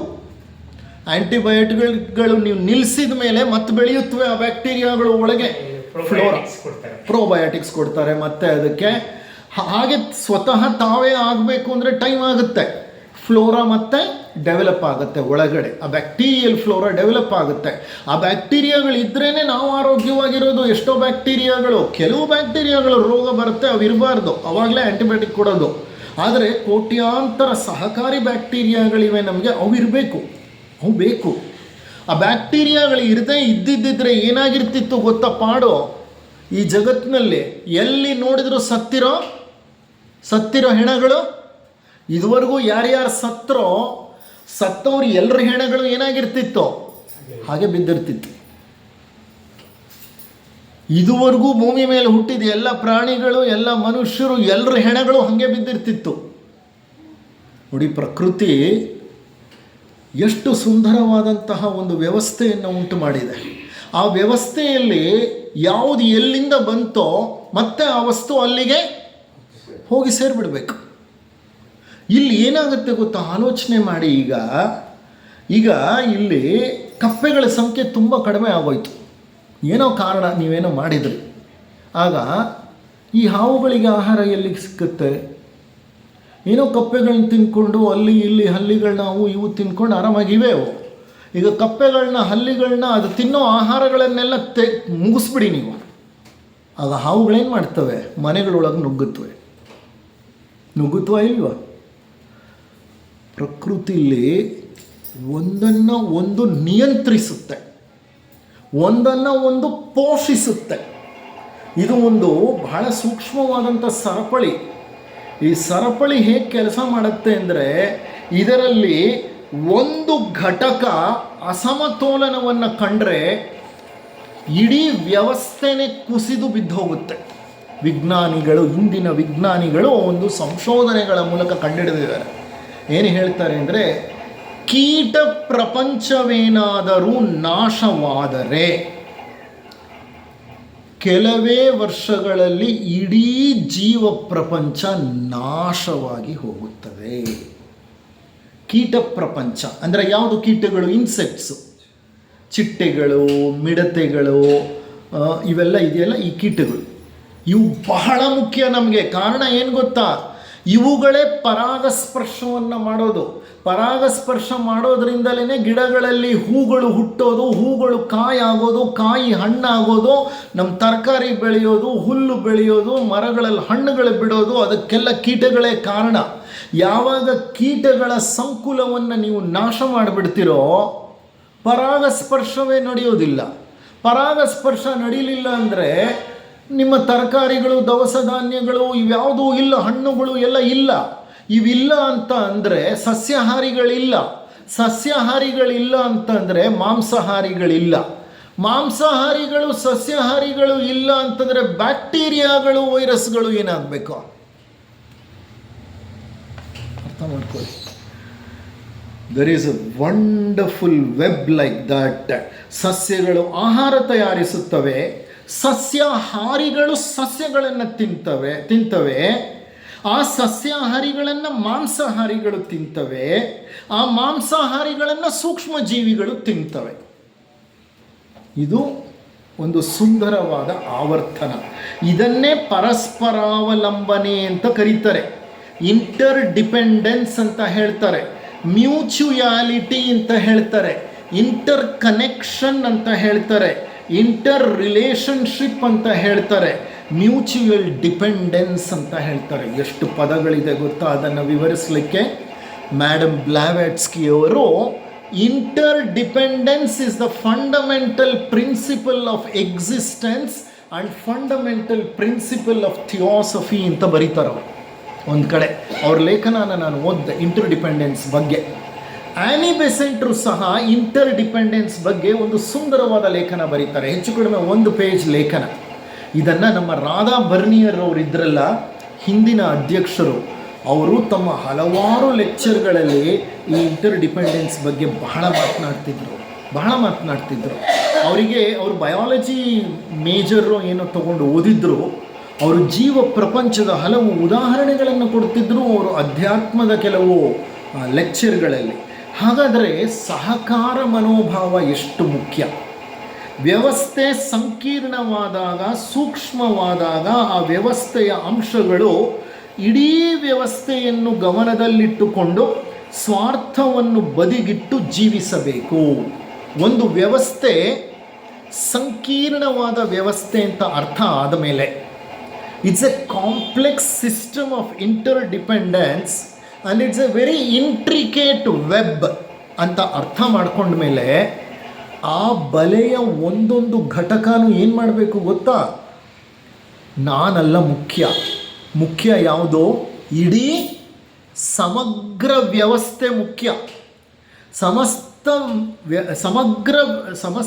ವ್ಯವಸ್ಥೆಯ ಯೋಗಕ್ಷೇಮ ಮುಖ್ಯ, ನನ್ನೊಬ್ಬನ ಯೋಗಕ್ಷೇಮ ಮುಖ್ಯ ಅಲ್ಲ. ನಾನೇನು ಮಾಡಬೇಕು ಅದನ್ನು ನಾನು ಮಾಡಬೇಕು. ಈಗ ಒಂದು ಕುಟುಂಬ ಅನ್ನೋದು ಒಂದು ವ್ಯವಸ್ಥೆ. ಆ ಕುಟುಂಬದಲ್ಲಿ ತಂದೆ ಅಂತ ಅನ್ನಿಸ್ಕೊಂಡವನು ಮಕ್ಕಳನ್ನೆಲ್ಲ ಹುಟ್ಟಿಸ್ಬಿಟ್ಟು ಆ ನಂತರ ಒಂದು ದೊಡ್ಡ ಕುಡುಕನಾಗಿ ಕುಡ್ಕೊಂಡು 3 ಹೊತ್ತು ಸಂಪಾದಿಸಿದ ಹಣನ ಮನೆಗೆ ತರದೆ ಅವನು ಸ್ವಾರ್ಥದಲ್ಲಿ ಜೂಜಾಡ್ತಾ, ಪೋಲು ಮಾಡ್ತಾ, ಅವನು ತಿಂತಾ, ಕುಡಿತಾ ಕಾಲ ಕಳೀತು ಅಂತಂದರೆ ಆ ಕುಟುಂಬ ಅನ್ನೋ ವ್ಯವಸ್ಥೆ ಏನಾಗುತ್ತೆ ಹೇಳಿ? ಹಾಳಾಗಿ ಹೋಗುತ್ತೆ. ಅಲ್ಲಿ ಸ್ವಾರ್ಥ ಅಲ್ಲ ಬೇಕಾಗೋದು, ಅಲ್ಲಿ ಸಮಗ್ರ ಕುಟುಂಬ ವ್ಯವಸ್ಥೆ ಮುಖ್ಯ ಆಗುತ್ತೆ. ಹಿಂದಿನ ಕಾಲದಲ್ಲಿ ನೀವು ನೋಡಿರ್ಬೋದು, ಒಂದೊಂದು ಮನೆಗಳಲ್ಲಿ 8, 10, 12, 15, 20 ಮಕ್ಕಳೆಲ್ಲ ಇರ್ತಿದ್ರು. ಮನೆ ಹಿರಿಯರು ಎಷ್ಟು ತ್ಯಾಗ ಮಾಡ್ತಿದ್ರು. ಎಲ್ಲರ ಯೋಗಕ್ಷೇಮ ಅವರಿಗೆ ಮುಖ್ಯವಾಗ್ತಿತ್ತು. ಬೆಳೀತಾ ಮಕ್ಕಳು ಜವಾಬ್ದಾರಿಗಳನ್ನು ತಗೊಂಡು ಆ ಕುಟುಂಬ ವ್ಯವಸ್ಥೆಯನ್ನು ಪೋಷಿಸಿಕೊಂಡು ಬರ್ತಾ ಇದ್ರು. ಸ್ವಾರ್ಥಕ್ಕೆ ಅವರು ಬದುಕನ್ನು ನಡೆಸ್ತಿರಲಿಲ್ಲ. ಯಾವಾಗ ಸ್ವಾರ್ಥ ಅನ್ನೋದು ಹೆಚ್ಚಾಯಿತೋ ಆವಾಗ ಕುಟುಂಬ ವ್ಯವಸ್ಥೆ ಅನ್ನೋದೇನಾಯಿತು? ನಾಶವಾಗೋಯ್ತು. ಎಲ್ಲಿಗೆ ಬಂದು ಕೂತ್ಕೊಳ್ತು ಈಗ ಅದು? ಗಂಡ ಹೆಂಡತಿ, ಮಕ್ಕಳು ಇಲ್ಲ. ಮಕ್ಕಳು ಅವ್ರ ಪಾಡಿಗೆ ಅವರು. ಈ ಗಂಡ ಹೆಂಡತಿ ಅವರಿಬ್ಬರ ಮೇಲೆ ಅವರಿಬ್ಬರು ಪರಸ್ಪರ ಅವಲಂಬನೆ ಇರುತ್ತೆ. ಎಲ್ಲಿವರೆಗೂ? ಗಂಡ ಇರೋ ತನಕ ಅಥವಾ ಹೆಂಡತಿ ಇರೋ ತನಕ. ಒಬ್ಬರು ಹೊಟ್ಟೋದ್ಮೇಲೆ ಇನ್ನೊಬ್ರು ಏನಾಗ್ತಾರೆ? ಅವಾಗ ಏಕಾಂಗಿ ಆಗಿಬಿಡ್ತಾರೆ. ಆಗ ಯಾರನ್ನು ಅವಲಂಬಿಸ್ಬೇಕು? ಕುಟುಂಬವೇ ಇಲ್ಲದಂಗೆ ಆಗೋಯ್ತು. ಸಮಾಜದ ಮಧ್ಯೆ ಅವಾಗ ಬದುಕಲಿಕ್ಕೆ ಪ್ರಾರಂಭ ಮಾಡ್ತಾರೆ. ಇಲ್ಲಿ ಸಮಸ್ಯೆ ಏನೆಂದರೆ ಪೂರ್ಣ ಮತ್ತು ಅಂಶ ಅಂತ. ಹೋಲಿಸ್ಟಿಕ್ ಅಪ್ರೋಚ್ ಆ್ಯಂಡ್ ಫ್ರ್ಯಾಗ್ಮೆಂಟೆಡ್ ಅಪ್ರೋಚ್ ಅಂತ, ಡಿವಿಸಿವ್ ಅಪ್ರೋಚ್. ಹೋಲಿಸ್ಟಿಕ್ ಅಪ್ರೋಚ್ ಅಂದರೆ ಇಡೀ ಕುಟುಂಬವನ್ನು ಸಮಗ್ರವಾಗಿ ಕಾಣ್ತಾ ಪ್ರತಿಯೊಬ್ಬರೂ ಎಲ್ಲರ ಯೋಗಕ್ಷೇಮಕ್ಕೋಸ್ಕರ ಒಟ್ಟಾಗಿ ದುಡಿಯೋದು. ಏಕೆಂದರೆ ಎಲ್ಲರ ನಡುವೆ ಅಂತರ ಸಂಬಂಧಗಳಿವೆ. ಅಂತರ ಸಂಬಂಧಗಳು ಅದು ಬಹಳ ಮುಖ್ಯ. ಅದು ಆದರೆ ಆ ಅಂತರ ಸಂಬಂಧಗಳನ್ನು ಅರ್ಥ ಮಾಡಿಕೊಂಡಾಗ ಮಾತ್ರನೇ ಅದು ಅಂಶ ಮುಖ್ಯ ಅಲ್ಲ. ಮುಖ್ಯ ಯಾವುದು? ಪೂರ್ಣ. ಅಂಶ ಮುಖ್ಯ ಅಲ್ಲ, ಕುಟುಂಬದ ಒಬ್ಬ ಸದಸ್ಯ ಮುಖ್ಯ ಅಲ್ಲ. ಮುಖ್ಯ ಯಾರು? ಇಡೀ ಹೇಳಬೇಕು, ಇಡೀ ಕುಟುಂಬವೇ ಮುಖ್ಯ. ಒಬ್ಬೊಬ್ಬ ಸದಸ್ಯ ನನ್ನ ಪಾಡಿಗೆ ನಾನು ಬದುಕ್ತೀನಿ, ನಾನು ಸ್ವಾರ್ಥ ಅಂತ ಬದುಕಿದ್ರೆ ಏನಾಗುತ್ತೆ? ಆ ಕುಟುಂಬ ಹಾಳಾಗೋಗುತ್ತೆ. ಈಗ ಗಮನಿಸಿ ನೋಡಿ, ನಿಮ್ಮ ಶರೀರದಲ್ಲಿ ಕೋಟ್ಯಾಂತರ ಜೀವಕಣಗಳಿದೆ. ಇದರಲ್ಲಿ ಯಾವುದೋ ಒಂದು ನರ ಜೀವಕಣ ಏನು ಮಾಡ್ತು? ಪೋಲಿ ಬಿದ್ದುಬಿಡ್ತು. ಪೋಲಿ ಬಿದ್ದುಬಿಡೋದು ಅಂದರೆ ರೋಗ್ ಸೆಲ್ ಅಂತೀವಿ ನಾವು. ರೋಗ್ ಸೆಲ್ ಅಂದರೆ ಅದು ದೊಡ್ಡ ಪೋಲಿ, ಪುಡಾರಿ. ಅದು ಒಂದು ಜೀವಕೋಶ ಆ ಥರ ನರ ಜೀವಕೋಶ ಪುಡಾರಿ ಆಯಿತು. ಅದೇನು ಮಾಡ್ತು? ನನಗೋಸ್ಕರ ಬದುಕ್ತೀನಿ, ನನಗೆ ಬೇಕಾಗಿಲ್ಲ ಬೇರೆ ಯಾರು ಅಂತ ಏನು ಮಾಡ್ತದೋ? 1 2 ಆಯ್ತು, 2 4 ಆಯ್ತು, 4 8 ಆಯ್ತು, 8 16 ಆಯ್ತು, 16 32 ಡಿವೈಡ್ ಆಗ್ತಾ ಹೋಗುತ್ತದು. ಎಲ್ಲ ಸೆಲ್ಗಳು ಡಿವೈಡ್ ಆಗುತ್ತೆ, ಅದು ಕಂಟ್ರೋಲ್ ಇರುತ್ತೆ. ಆದರೆ ಇದು ಅನ್ಕಂಟ್ರೋಲ್ಡ್ ಡಿವಿಷನ್ ಸ್ಟಾರ್ಟ್ ಆಗಿಬಿಡುತ್ತೆ. ಅನ್ಕಂಟ್ರೋಲ್ಡ್, ಅನ್ರೆಗ್ಯುಲೇಟೆಡ್, ಒನ್ ರೋಗ್ ಸೆಲ್ ಸ್ಟಾರ್ಟ್ಸ್ ಡಿವೈಡಿಂಗ್. ಅದಕ್ಕೆ ಸ್ವಾರ್ಥ ಜಾಸ್ತಿ, ನನ್ನ ಸಂತತಿನೇ ಇರಬೇಕು, ಬೇರೆಯವ್ರ ಸಂತತಿ ಬೇಡ ಅಂತ ಕೆಲವೇ ದಿನಗಳಲ್ಲಿ ಗಡ್ಡೆ ಆಗಿಬಿಡುತ್ತೆ. ಅದನ್ನೇ ಕ್ಯಾನ್ಸರ್ ಗಡ್ಡೆ ಅಂತ ಹೇಳಿ. ಆ ಕ್ಯಾನ್ಸರ್ ಗಡ್ಡೆ ಏನು ಮಾಡುತ್ತೆ? ಪಕ್ಕದಲ್ಲಿ ಏನಿದೆಯೋ ಆ ಅಂಗಗಳ ಮೇಲೆ ಏನಾಗುತ್ತೆ? ಒತ್ತಡ ಹಾಕುತ್ತೆ. ಆ ಅಂಗಗಳಿಗೆ ಹೋಗ್ತಾ ಇರೋಂಥ ರಕ್ತವನ್ನು ಇದು ಹೀರ್ಕೊಳ್ಳುತ್ತೆ. ಅದು ಬೆಳೆಯೋಕ್ಕೆ ಬಿಡಲ್ಲ. ಹೋಗಲಿ, ಇನ್ನೂ ಸ್ವಲ್ಪ ದಿನ ಆದಮೇಲೆ ಏನು ಮಾಡುತ್ತೆ? ಇಲ್ಲೆಲ್ಲ ನಾಶ ಮಾಡಿದ ಮೇಲೆ ಒಂದು ಜಾಗದಲ್ಲಿ ಪಿಳ್ಳೆಗಳನ್ನು ಬಿಡುತ್ತೆ. ರಕ್ತದ ಮೂಲಕನೋ ಲಿಂಫ್ ಮುಖಾಂತರಲ್ಲೋ ಬಿಟ್ಕೊಡುತ್ತೆ. ಅದು ರಕ್ತದ ಮೂಲಕ, ಲಿಂಫ್ ಮೂಲಕ ಇನ್ನೆಲ್ಲೋ ಹೋಗಿ ಕುತ್ಕೊಂಡು ಸಣ್ಣ ಇನ್ನೊಂದು ಮರಿಯಾಗಿ ಅಲ್ಲೊಂದು ಗಡ್ಡೆ ಬೆಳೆಯುತ್ತೆ. ಈಗ ಒಂದು ಜೀವಕಣ ಸ್ವಾರ್ಥದಿಂದ ತಾನೇ ಬದುಕಬೇಕು ಅಂತ ಡಿವೈಡ್ ಮಾಡಿದಾಗ ಇಡೀ ಶರೀರ ಏನಾಗೋಯ್ತು? ರಣರಂಗ ಆಗೋಯ್ತು. ಇಡೀ ಶರೀರ, the whole body became a battlefield or a battleground. Are you following me? ಅರ್ಥ ಆಗ್ತಿದೆಯಾ ಇದು? ಸಮಗ್ರತೆಯನ್ನು ಮರೆತು ನಾನು ಮಾತ್ರ ಬದುಕಬೇಕು ಅಂತ ಅಂದಾಗ ವ್ಯವಸ್ಥೆ ಕುಸಿದು ಬೀಳುತ್ತೆ. ಈಗ ಇನ್ನೊಂದು ಉದಾಹರಣೆ ಹೇಳಿ ಇದನ್ನು ಮುಗಿಸ್ತೀನಿ. ಇಂದಿನ ಒಂದು ಪರಿಸ್ಥಿತಿಯನ್ನೇ ಗಮನಿಸಿ. ಸರಿಯಾಗಿ ಮಳೆ ಇಲ್ಲ, ರೈತರಿಗೆ ಬೆಳೆ ಇಲ್ಲ, ಎಲ್ಲಿ ನೋಡಿದರೂ ಅತಿವೃಷ್ಟಿ ಅಥವಾ ಅನಾವೃಷ್ಟಿ. ಚೈನಾ, ಜಪಾನ್, ಚಿಲಿ, ಭಾರತದ ಬ್ರಹ್ಮಪುತ್ರ ನದಿಯ ಪಾತ್ರ, ಇಲ್ಲೆಲ್ಲ ಫಿಲಿಪೀನ್ಸ್, ಇಲ್ಲೆಲ್ಲ ವಿಪರೀತ ಮಳೆಯಾಗಿ ಪ್ರವಾಹಗಳ ಸೃಷ್ಟಿ. ಎಷ್ಟೋ ಮನುಷ್ಯರು, ಪ್ರಾಣಿಗಳು ಪ್ರವಾಹದಲ್ಲಿ ಕೊಚ್ಚಿ ಹೋದರು. ಪ್ರಾಣ ಹಾನಿ, ಆಸ್ತಿ ಹಾನಿ, ಬೆಳೆ ಹಾನಿ, ವ್ಯವಸ್ಥೆಯ ಹಾನಿ ಎಲ್ಲ ಆಗೋಯ್ತು, ಆಗ್ತಾ ಇದೆ. ಇನ್ನೊಂದು ಕಡೆ ಏನಾಗಿದೆ? ಯುರೋಪ್ ಖಂಡ ಧಗಿಸಿ ಉರಿತಾ ಇದೆ. ಇಡೀ ಯುರೋಪ್ ಖಂಡದಲ್ಲಿ ಕಾಡ್ಗಿಚ್ಚು, ಎಲ್ಲ ಕಾಡುಗಳು ಬೆಂಕಿ ಅಂಟ್ಕೊಂಡು ಬಿಟ್ಟಿದೆ. ಸ್ಪೇನ್ ಅವರಂತೂ ಹರಸಾಹಸ ಮಾಡ್ತಿದ್ದಾರೆ. ಅದು ಕಾಡ್ಗಿಚ್ಚನ್ನು ಆರಿಸ್ಲಿಕ್ಕೆ ಆಗ್ತಾ ಇಲ್ಲ. ಸ್ಪೇನಿಂದ ಈಗ ಫ್ರಾನ್ಸ್ಗೆ ಹರಡ್ಕೊಂಡಿದೆ ಪಕ್ಕದಲ್ಲಿ, ಆ ಕಡೆ ಪೋರ್ಚುಗಲ್ನಲ್ಲಿ ಹರಡ್ಕೊಂಡಿದೆ. ಯುರೋಪ್ನ ಹಲವಾರು ಭಾಗಗಳಲ್ಲಿ ಕಾಡುಗಳಲ್ಲಿ ಬೆಂಕಿ ಅಂಟ್ಕೊಂಡು ಬಿಟ್ಟಿದೆ. ಯುರೋಪ್ ಎಂದೆಂದೂ ಕಾಣದಂತಹ ತಾಪಮಾನವನ್ನು, ಉಷ್ಣವನ್ನು ಕಾಣ್ತಾ ಇದೆ. 38 ಡಿಗ್ರಿ 40 ಡಿಗ್ರಿ ಅಂತೆ ಜರ್ಮನಿಯಲ್ಲಿ. 23-24 ಕೂಡ ದಾಟ್ತಾ ಇರಲಿಲ್ಲ ಸಮ್ಮರ್ನಲ್ಲಿ. They had very short summer. 23-24 ಕೂಡ ಹೋಗ್ತಾ ಇರಲಿಲ್ಲ. ಈ ಸಲ 38 and 40. ಅಲ್ಲೇನಾಗಿದೆ ಗೊತ್ತಾ, ಅವರಿಗೆ ಎ ಸಿ ಅಂದ್ರೇ ಏನು ಅಂತ ಗೊತ್ತಿಲ್ಲ. ಯಾಕೆಂದರೆ ಅವರಿಗೆ ಎಂದೂ ಎ ಸಿಗಳ ಅಗತ್ಯ ಇರಲಿಲ್ಲ. ಈ ಸಲ ಟೆಂಪ್ರೇಚರು ಒಳ್ಳೆ ನಮ್ಮ ಬಳ್ಳಾರಿ ಥರ, ರಾಯಚೂರು, ಗುಲ್ಬರ್ಗ ಥರ ಟೆಂಪ್ರೇಚರಲ್ಲಾಗಿ ಮಳೆ ಬರದೆ ಅವ್ರಿಗೆ ಎ ಸಿಗಳಿಲ್ಲ. ಎ ಸಿಗಳು ಕೊಂಡ್ಕೊಳ್ಳೋಕೆ ಹೋದರೆ ಸಿಗ್ತಾ ಇಲ್ಲ. ಯಾಕೆಂದರೆ ಒಂದೇ ಸಲ ಎ ಸಿಗೆ ಡಿಮ್ಯಾಂಡ್ ಅಷ್ಟೊಂದು ಜಾಸ್ತಿ ಆಯಿತು ಅಂತಂದರೆ ಎಲ್ಲಿಂದ ತೊಗೊಂಡು ಬಂದು ಕೊಡ್ತಾರೆ ಅವರು ಎ ಸಿಗಳನ್ನು? ಎ ಸಿಗಳಿಗೆ ಸಿಕ್ಕಾಪಟ್ಟೆ ಡಿಮ್ಯಾಂಡು. ಜನರಿಗೆ ಮನೆಗಳಲ್ಲಿ ಮಲಗಿದ್ರೆ ನಿದ್ರೆ ಬರ್ತಾ ಇಲ್ಲ, ಕುಡಿಯೋಕ್ಕೆ ನೀರಿಲ್ದಂಗೆ ಆಗಿದೆ ಈಗ ಪರಿಸ್ಥಿತಿ. ರೈನ್ ನದಿ, ಡ್ಯಾನಬ್ ನದಿ ಎಲ್ಲ ಒಣಗೋಗ್ತಾ ಇದೆ. ಎಲ್ಲೋ ಕೆಳಗಡೆ ಒಂದು ಜರಿ ಹರಿತಾ ಇದೆ. ತೋರಿಸಿದ್ರು ಮೊನ್ನೆ, ನಾನು ಇಂಟರ್ನೆಟ್ನಲ್ಲಿ ನೋಡ್ತಾ ಇದ್ದೆ ನಾನು. ಎಂದೂ ಕಾಣದಂಥ ತಾಪಮಾನ ಜರ್ಮನಿ, ಸ್ಪೇನ್ ದೇಶಗಳಲ್ಲಿ ಕಂಡು ಬಂದಿದೆ. ಅಲ್ಲಿನ ನದಿಗಳು ಒಣಗಿ ಹೋಗುತ್ತಿವೆ, ನೀರಿಗೆ ಹಾಹಾಕಾರ ಪ್ರಾರಂಭವಾಗಿವೆ. ಕಾಡ್ಗಿಚ್ಚು ಏನು ಮಾಡಿದ್ರೂ ಶಮನವಾಗ್ತಾ ಇಲ್ಲ, ಮನೆಗಳಲ್ಲಿ ಇರಲಾಗ್ತಾ ಇಲ್ಲ. ಭೀಕರವಾದ ಕ್ಷಾಮ ಇಡೀ ಜಾಗತಿಕ ವ್ಯವಸ್ಥೆಯ ಮೇಲೆ ಭೀಕರ ಪರಿಣಾಮ ಕಂಡುಬರುತ್ತಿದೆ. ಈಗ ಅಲ್ಲೇನು ಬೆಳೆದಿಲ್ಲ. ಈಗ ಇನ್ನು ನೆಕ್ಸ್ಟ್ 6 ತಿಂಗಳು ಅವರಿಗೆ ಆಹಾರದ ಕೊರತೆ. ಅವ್ರ ಆಹಾರಕ್ಕೆ ಯಾರ ಮೇಲೆ ಡಿಪೆಂಡ್ ಆಗಬೇಕು? ಎಲ್ಲಿ ಆಹಾರ ಬೆಳೆದಿದೆಯೋ ಅಲ್ಲಿಗೆ, ಎಲ್ಲಿ ಆಹಾರ ಬೆಳೆದಿದೆಯೋ ಅಲ್ಲಿಂದ ಅವರು ಇಂಪೋರ್ಟ್, ಆಮದು ಮಾಡ್ಕೋಬೇಕು. ಆಮದು ಮಾಡಿಕೊಳ್ಳಿಕ್ಕೆ ಪ್ರಪಂಚಕ್ಕೆ ಬಹಳಷ್ಟು ಆಹಾರವನ್ನು ರಫ್ತು ಮಾಡುವಂಥ ದೇಶಗಳು ಅಂದರೆ ರಷ್ಯಾ, ಅದರಲ್ಲೂ ಯುಕ್ರೇನ್, ಭಾರತ, ಅಮೇರಿಕಾ, ದಕ್ಷಿಣ ಅಮೇರಿಕಾ, ಸ್ವಲ್ಪ ಮಟ್ಟಿಗೆ ಆಫ್ರಿಕಾ, ಈ ಭಾಗಗಳು. ಈಗ ಅಲ್ಲೂ ಇಲ್ಲ ಬೆಳೆ, ಇಲ್ಲೂ ಬೆಳೆ ಇಲ್ಲ, ಇಲ್ಲೂ ಮಳೆ ಇಲ್ಲ ಸರಿಯಾಗಿ. ದಕ್ಷಿಣ ಅಮೇರಿಕಾ ಅಂತೂ ವಿಪರೀತ ಪ್ರವಾಹಗಳು. ಚಿಲಿ ದೇಶದಲ್ಲಿ ಮೊನ್ನೆ ನಗರಗಳೇ ಕೊಚ್ಕೊಂಡು ಹೋಗ್ಬಿಟ್ಟಿದ್ದಾವೆ. ಇದಕ್ಕೆಲ್ಲ ಮುಖ್ಯ ಕಾರಣ ಏನು ಗೊತ್ತಾ? ಇದಕ್ಕೆಲ್ಲ ಮುಖ್ಯ ಕಾರಣ ದಕ್ಷಿಣ ಪೆಸಿಫಿಕ್ ಮತ್ತು ಪೂರ್ವ ಪೆಸಿಫಿಕ್ ಸಾಗರದಲ್ಲಿ, ಸಮುದ್ರದಲ್ಲಿ, ಪೆಸಿಫಿಕ್ ಸಮುದ್ರದಲ್ಲಿ, ಜಪಾನ್ನ ಬಳಿಯ ಪೆಸಿಫಿಕ್ ಸಮುದ್ರದಲ್ಲಿ ಟೆಂಪ್ರೇಚರ್ 1 ಡಿಗ್ರಿ ಜಾಸ್ತಿ ಆಗಿದೆ. ಸಮುದ್ರದ ತಾಪಮಾನ 1 ಡಿಗ್ರಿ ಜಾಸ್ತಿ ಆಗಿದೆ. 1 ಡಿಗ್ರಿ ಸಮುದ್ರದ ನೀರಿನ ತಾಪಮಾನ ಜಾಸ್ತಿ ಆಗಿರೋದ್ರಿಂದ ಮಾನ್ಸೂನ್ ಅಂದರೆ ಮಳೆಯನ್ನು ಹೊತ್ಕೊಂಡು ಬರುವಂಥ ಗಾಳಿ ಇದೆಯಲ್ಲ ಭಾರತಕ್ಕೆ, ಅದು ಪೂರ್ವದಿಂದ ಪಶ್ಚಿಮಕ್ಕೆ, ಜಪಾನ್ ಕಡೆಯಿಂದ ಈ ಕಡೆ ಬರಬೇಕಾಗಿತ್ತು, ಅದು ಅಲ್ಲೇ ನಿಂತಿದೆ, ಆ ಕಡೆ ದಕ್ಷಿಣ ಅಮೇರಿಕಾ ಕಡೆ ಹರಡ್ತಾ ಇದೆ. ಹಾಗಾಗಿ ಅಲ್ಲೆಲ್ಲ ವಿಪರೀತ ಮಳೆ.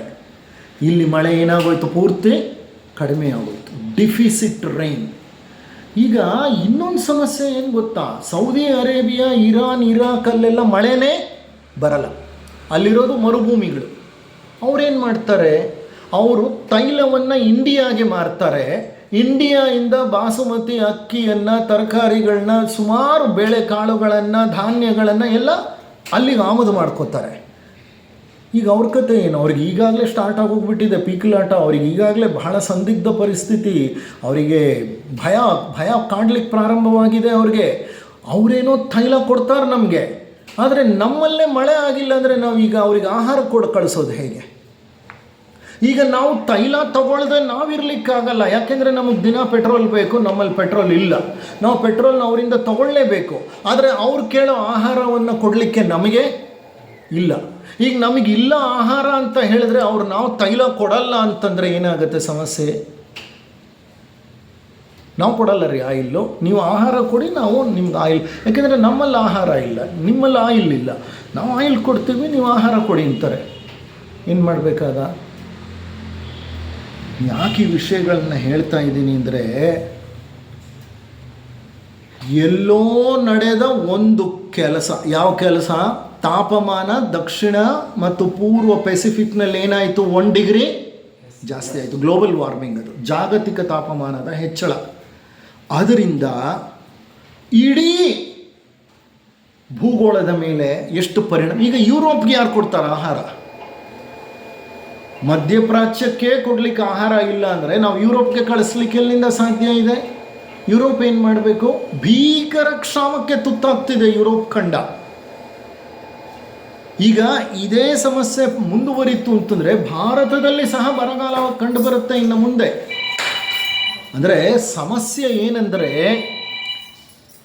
ಇಡೀ ಜಗತ್ತು ಒಂದು ಸಣ್ಣ ಹಳ್ಳಿ ಆದಂಗೆ ಆಗ್ಬಿಟ್ಟಿದೆ. The globe has become A small village. ಇಲ್ಲಿ ಇದೊಂದು ಜೇಡರ ಬಲೆ ಇದ್ದ ಹಾಗೆ. ಜೇಡರ ಬಲೆಯಲ್ಲಿ ಒಂದು ಎಳೆಯನ್ನು ನೀವು ಹಿಂಗೆ ತಾಕಿದ್ರೆ ಎಲ್ಲ ಎಳೆಗಳು ಏನಾಗುತ್ತೆ, ಶೇಕ್ ಆಗ್ಲಿಕ್ಕೆ ಸ್ಟಾರ್ಟ್ ಆಗುತ್ತೆ. ಒಂದು ಎಳೆ ತಾಕಿದ್ರೆ ಸಾಕು. ಅಂಥ ಒಂದು ಸಂಕೀರ್ಣವಾದ ಬಲೆ, ಆರ್ಥಿಕ ವ್ಯವಸ್ಥೆ, ಪರಿಸರ, ಜಾಗತಿಕ ತಾಪಮಾನ, ಆಹಾರ, ಯುದ್ಧ, ಬರಗಾಲ, ಕ್ಷಾಮ, ಅಂತರ್ದೇಶೀಯ ಸಂಬಂಧಗಳು, ರಾಜಕೀಯ, ರಾಜಕಾರಣ, ಇವೆಲ್ಲ ಹೆಂಗೆ ಕನೆಕ್ಟ್ ಆಗಿದೆ ನೋಡಿ, ಹೆಂಗೆ ಕನೆಕ್ಟ್ ಆಗಿದೆ. ಈಗ ನೀರೇ ಇಲ್ಲ ಅಂದರೆ ಜರ್ಮನಿಯವರು ನಾವು ನೀರನ್ನು ನಿಮಗೆ ಬಿಡೋದಿಲ್ಲ ರೀ ಅಂತ ಪೋಲೆಂಡ್ ಅವ್ರಿಗೆ ಹೇಳಿ ಅವ್ರ ಡ್ಯಾಮ್ನ ಕ್ಲೋಸ್ ಮಾಡಿ ಕೂತ್ಕೊಂಡ್ರೆ, ನೀರಿಲ್ಲ ನಾವೇನು ಮಾಡೋಣ ಅಂತ ಅಂದರೆ ಪೋಲೆಂಡ್ ಅವರು ಜರ್ಮನಿ ಮೇಲೆ ಬಾಂಬ್ ಹಾಕ್ತಾರೆ, ಜರ್ಮನಿಯವರು ಪೋಲೆಂಡ್ ಮೇಲೆ ಏನು ಮಾಡ್ತಾರೆ, ಬಾಂಬ್ ಹಾಕ್ತಾರೆ.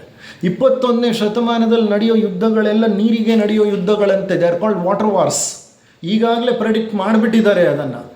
ಈ 21ನೇ ಶತಮಾನದ ಎಲ್ಲ ಜಾಗತಿಕ ಯುದ್ಧಗಳು ವಾಟರ್ ವಾರ್ಸ್ ಅಂತ, ಜಲ ಯುದ್ಧಗಳೇ ನಡೆಯೋದು, ಜಲಕ್ಕೋಸ್ಕರ, ನೀರಿಗೋಸ್ಕರ ನಡೆಯೋ ಯುದ್ಧಗಳು ಅಂತ. ಇದಕ್ಕೆ ಕಾರಣ ಪರಿಸರ. ಈ ಪರಿಸರವನ್ನು ಕೆಡಿಸಿದವ್ರು ಯಾರೋ, ಜಾಗತಿಕ ತಾಪಮಾನವನ್ನು ಈ ಮಟ್ಟಕ್ಕೆ ಬೆಳೆಸಿದವ್ರು ಯಾರು?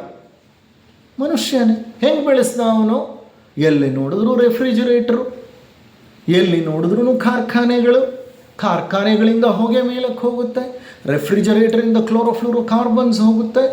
ಇವೆಲ್ಲ ಪರಿಸರಕ್ಕೆ ಹೋಗಿ ಅಲ್ಲಿ ಓಝೋನ್ ಪದರವನ್ನು ತೂತು ಮಾಡಿಬಿಟ್ಟಿದ್ದಾವೆ. ಇವೆಲ್ಲ ನನ್ನ why I am telling you all this, and this so much of science here, so much of science. Everything is interconnected. ಈಗ ನೋಡಿ, ಒಂದಕ್ಕೊಂದು ಹೇಗೆ ಅಂತರ ಸಂಬಂಧಗಳು ಇಲ್ಲಿ ಕಂಡು ಬರ್ತಾ ಇದೆ. ಪರಸ್ಪರ ಅವಲಂಬನೆಗಳು. ಈಗ ಮಧ್ಯಪ್ರಾಚ್ಯ ನಮ್ಮನ್ನು ಅವಲಂಬಿಸಿದೆ, ನಾವು ಅವರನ್ನು ಅವಲಂಬಿಸಿದ್ದೀವಿ. ನಾವು ಅಮೇರಿಕಾ ಮೇಲೆ ಏನನ್ನು ಅವಲಂಬಿಸಿದ್ದೀವಿ, ಅಮೇರಿಕಾ ನಮ್ಮಿಂದ ಏನನ್ನು ಬಯಸುತ್ತೆ. ರಷ್ಯಾ ಮೇಲೆ ಏನನ್ನು ಅವಲಂಬಿಸ್ತೀವಿ. ಈಗ ನೋಡಿ, ರಷ್ಯಾನಲ್ಲಿ ಬೇಕಾದಷ್ಟು ಆಯಿಲ್ ಇದೆ, ಆದರೆ ಆಯಿಲ್ ರಿಫೈನರೀಸ್ ಇಲ್ಲ ಅವ್ರ ಹತ್ರ. ಆಯಿಲನ್ನು ರಿಫೈನ್ ಮಾಡಿ ಪೆಟ್ರೋಲ್ ಡೀಸೆಲ್ ಥರ ಮಾಡುವಂತಹ ಹೆಚ್ಚಿನ ರಿಫೈನರೀಸ್ ಇಲ್ಲ. ಅವರೇನು ಮಾಡ್ತಿದ್ದಾರೆ, ಆಯಿಲ್ನ ಇಂಡಿಯಾಗೆ ಕಳಿಸ್ತಿದ್ದಾರೆ. ಇಂಡಿಯಾನಲ್ಲಿ ಏನು ಮಾಡ್ತಾರೆ, ರಿಫೈನರೀಸಲ್ಲಿ ರಿಫೈನ್ ಮಾಡಿ ಮತ್ತೆ ಅದನ್ನು ಪೆಟ್ರೋಲ್ ಡೀಸೆಲ್ ಮಾಡಿ ಎಲ್ಲಿ ಕಳಿಸ್ತಾರೆ, ವಾಪಸ್ಸು ರಷ್ಯಾ ಕಳಿಸ್ತಾ ಇದ್ದಾರೆ. ಅಂದರೆ ನಮಗೂ ರಷ್ಯಾಗೂ ಮಧ್ಯೆ ಇರುವಂಥ ಸಂಬಂಧ. ಪಾಕಿಸ್ತಾನದಲ್ಲಿ ಈರುಳ್ಳಿ ಬೆಳೆಯೋದಿಲ್ಲ, ಹೆಚ್ಚಾಗಿ ಬೆಳೆದ್ರೂ ಸರಿಯಾಗಿ ಬೆಳೆಯೋದಿಲ್ಲ. ಅವರಿಗೆ ಭಾರತ ಬೇಕು ಈರುಳ್ಳಿಗೋಸ್ಕರ. ಎಷ್ಟೋ ಸಂದರ್ಭಗಳಲ್ಲಿ ಇತ್ತೀಚೆಗಂತೂ ಬಿಸ್ನೆಸ್ ನಿಂತು ಹೋಗಿರೋದ್ರಿಂದ ಅವರಿಗೆ ಈರುಳ್ಳಿಗೆ ದೊಡ್ಡ ಸಮಸ್ಯೆ ಆಗಿದೆ, ದೊಡ್ಡ ಸಮಸ್ಯೆ ಆಗಿಬಿಟ್ಟಿದೆ ಅವರಿಗೆ. Y I am telling all this ಅಂದರೆ, ಈ ಜಗತ್ತು ಒಂದು ಅಂತರ ಸಂಬಂಧಗಳ, ಅಂತರ ಸಂಪರ್ಕಗಳ, ಪರಸ್ಪರಾವಲಂಬನೆಗಳ ಒಂದು ಸಂಕೀರ್ಣ ಜಾಲ. ಇದೊಂದು ಜೇಡರ ಬಲೆ ಇದ್ದ ಹಾಗೆ. ಇದೊಂದು ಸಂಕೀರ್ಣವಾದ ವ್ಯವಸ್ಥೆ. ಒಂದಕ್ಕೊಂದು ಪೂರಕವಾಗಿ ಸಹಕಾರವಾಗಿ ಕೆಲಸ ಮಾಡಿದ್ರೆ ಎಲ್ಲ ಯೋಗಕ್ಷೇಮದಿಂದ ಇರುತ್ತೆ. ಆದರೆ ಎಲ್ಲೋ ಒಂದು ಜಾಗದಲ್ಲಿ ಸಮತೋಲನ ತಪ್ಪಿದರೆ ಇಡೀ ವ್ಯವಸ್ಥೆ ಅಸಮತೋಲನ ಸ್ಥಿತಿಯನ್ನು ತಲುಪಿಬಿಡುತ್ತೆ. ಜೇಡರ ಬಲೆಯಲ್ಲಿ ಒಂದು ಎಳೆಯನ್ನು ಕದಲಿಸಿದರೆ ಹೇಗೆ ಇಡೀ ಜೇಡರ ಬಲೆ ಕಂಪಿಸಲು ಪ್ರಾರಂಭಿಸುತ್ತೋ, ಹಾಗೆ ವ್ಯವಸ್ಥೆಯ ಹಂದರದ ಒಂದು ಅಂಶವನ್ನು ಸಮತೋಲನದಿಂದ ಬಿಡಿಸಿ ಅಸಮತೋಲನ ಸ್ಥಿತಿಗೆ ಕರ್ಕೊಂಡು ಹೊಟ್ಟೋದ್ರೆ ಇಡೀ ವ್ಯವಸ್ಥೆ ಅಸಮತೋಲನಕ್ಕೆ ಈಡಾಗುತ್ತೆ. ಹಾಗಾದರೆ ಇಲ್ಲಿ ಅರ್ಥ ಮಾಡ್ಕೋಬೇಕಾಗಿರೋದೇನೆಂದರೆ, ಸಹಕಾರ ಮನೋಭಾವದ ಪ್ರಾಮುಖ್ಯತೆ, ಪರಸ್ಪರ ಸಂಬಂಧಗಳು, ಅನುಬಂಧಗಳು, ಪರಸ್ಪರ ಅವಲಂಬನೆಗಳು ಎಷ್ಟು ಗಾಢವಾಗಿವೆ. ಹಾಗಾದರೆ ಸಮಗ್ರ ದೃಷ್ಟಿಕೋನ ಎಷ್ಟು ಮುಖ್ಯ. ಭಾಗಗಳು, ಅಂಶಗಳು ಮುಖ್ಯವಲ್ಲ, ಸಮಗ್ರತೆ ಮುಖ್ಯ. Wholeness is important. ಹೋಲಿಸ್ಟಿಕ್ ದೃಷ್ಟಿಕೋನವನ್ನು ನಾವು ಬೆಳೆಸ್ಕೋಬೇಕು. ನಾನು ಬದುಕೋದು ಅನ್ನೋಕ್ಕಿಂತ ನಾವೆಲ್ಲ ಬದುಕೋದು ಮುಖ್ಯ ಅನ್ನುವಂತಹ ಒಂದು ದೃಷ್ಟಿಕೋನ ನಮ್ಮಲ್ಲಿ ಬರಬೇಕು. ಇಷ್ಟು ಹೇಳ್ತಾ ಈ ಉಪನ್ಯಾಸವನ್ನು ಮುಕ್ತಾಯ ಮಾಡ್ತಾ ಇದ್ದೇನೆ. ನಿಮ್ಮೆಲ್ಲರಿಗೂ ನನ್ನ ಅನಂತ ಧನ್ಯವಾದಗಳನ್ನು ತಿಳಿಸುತ್ತೇನೆ.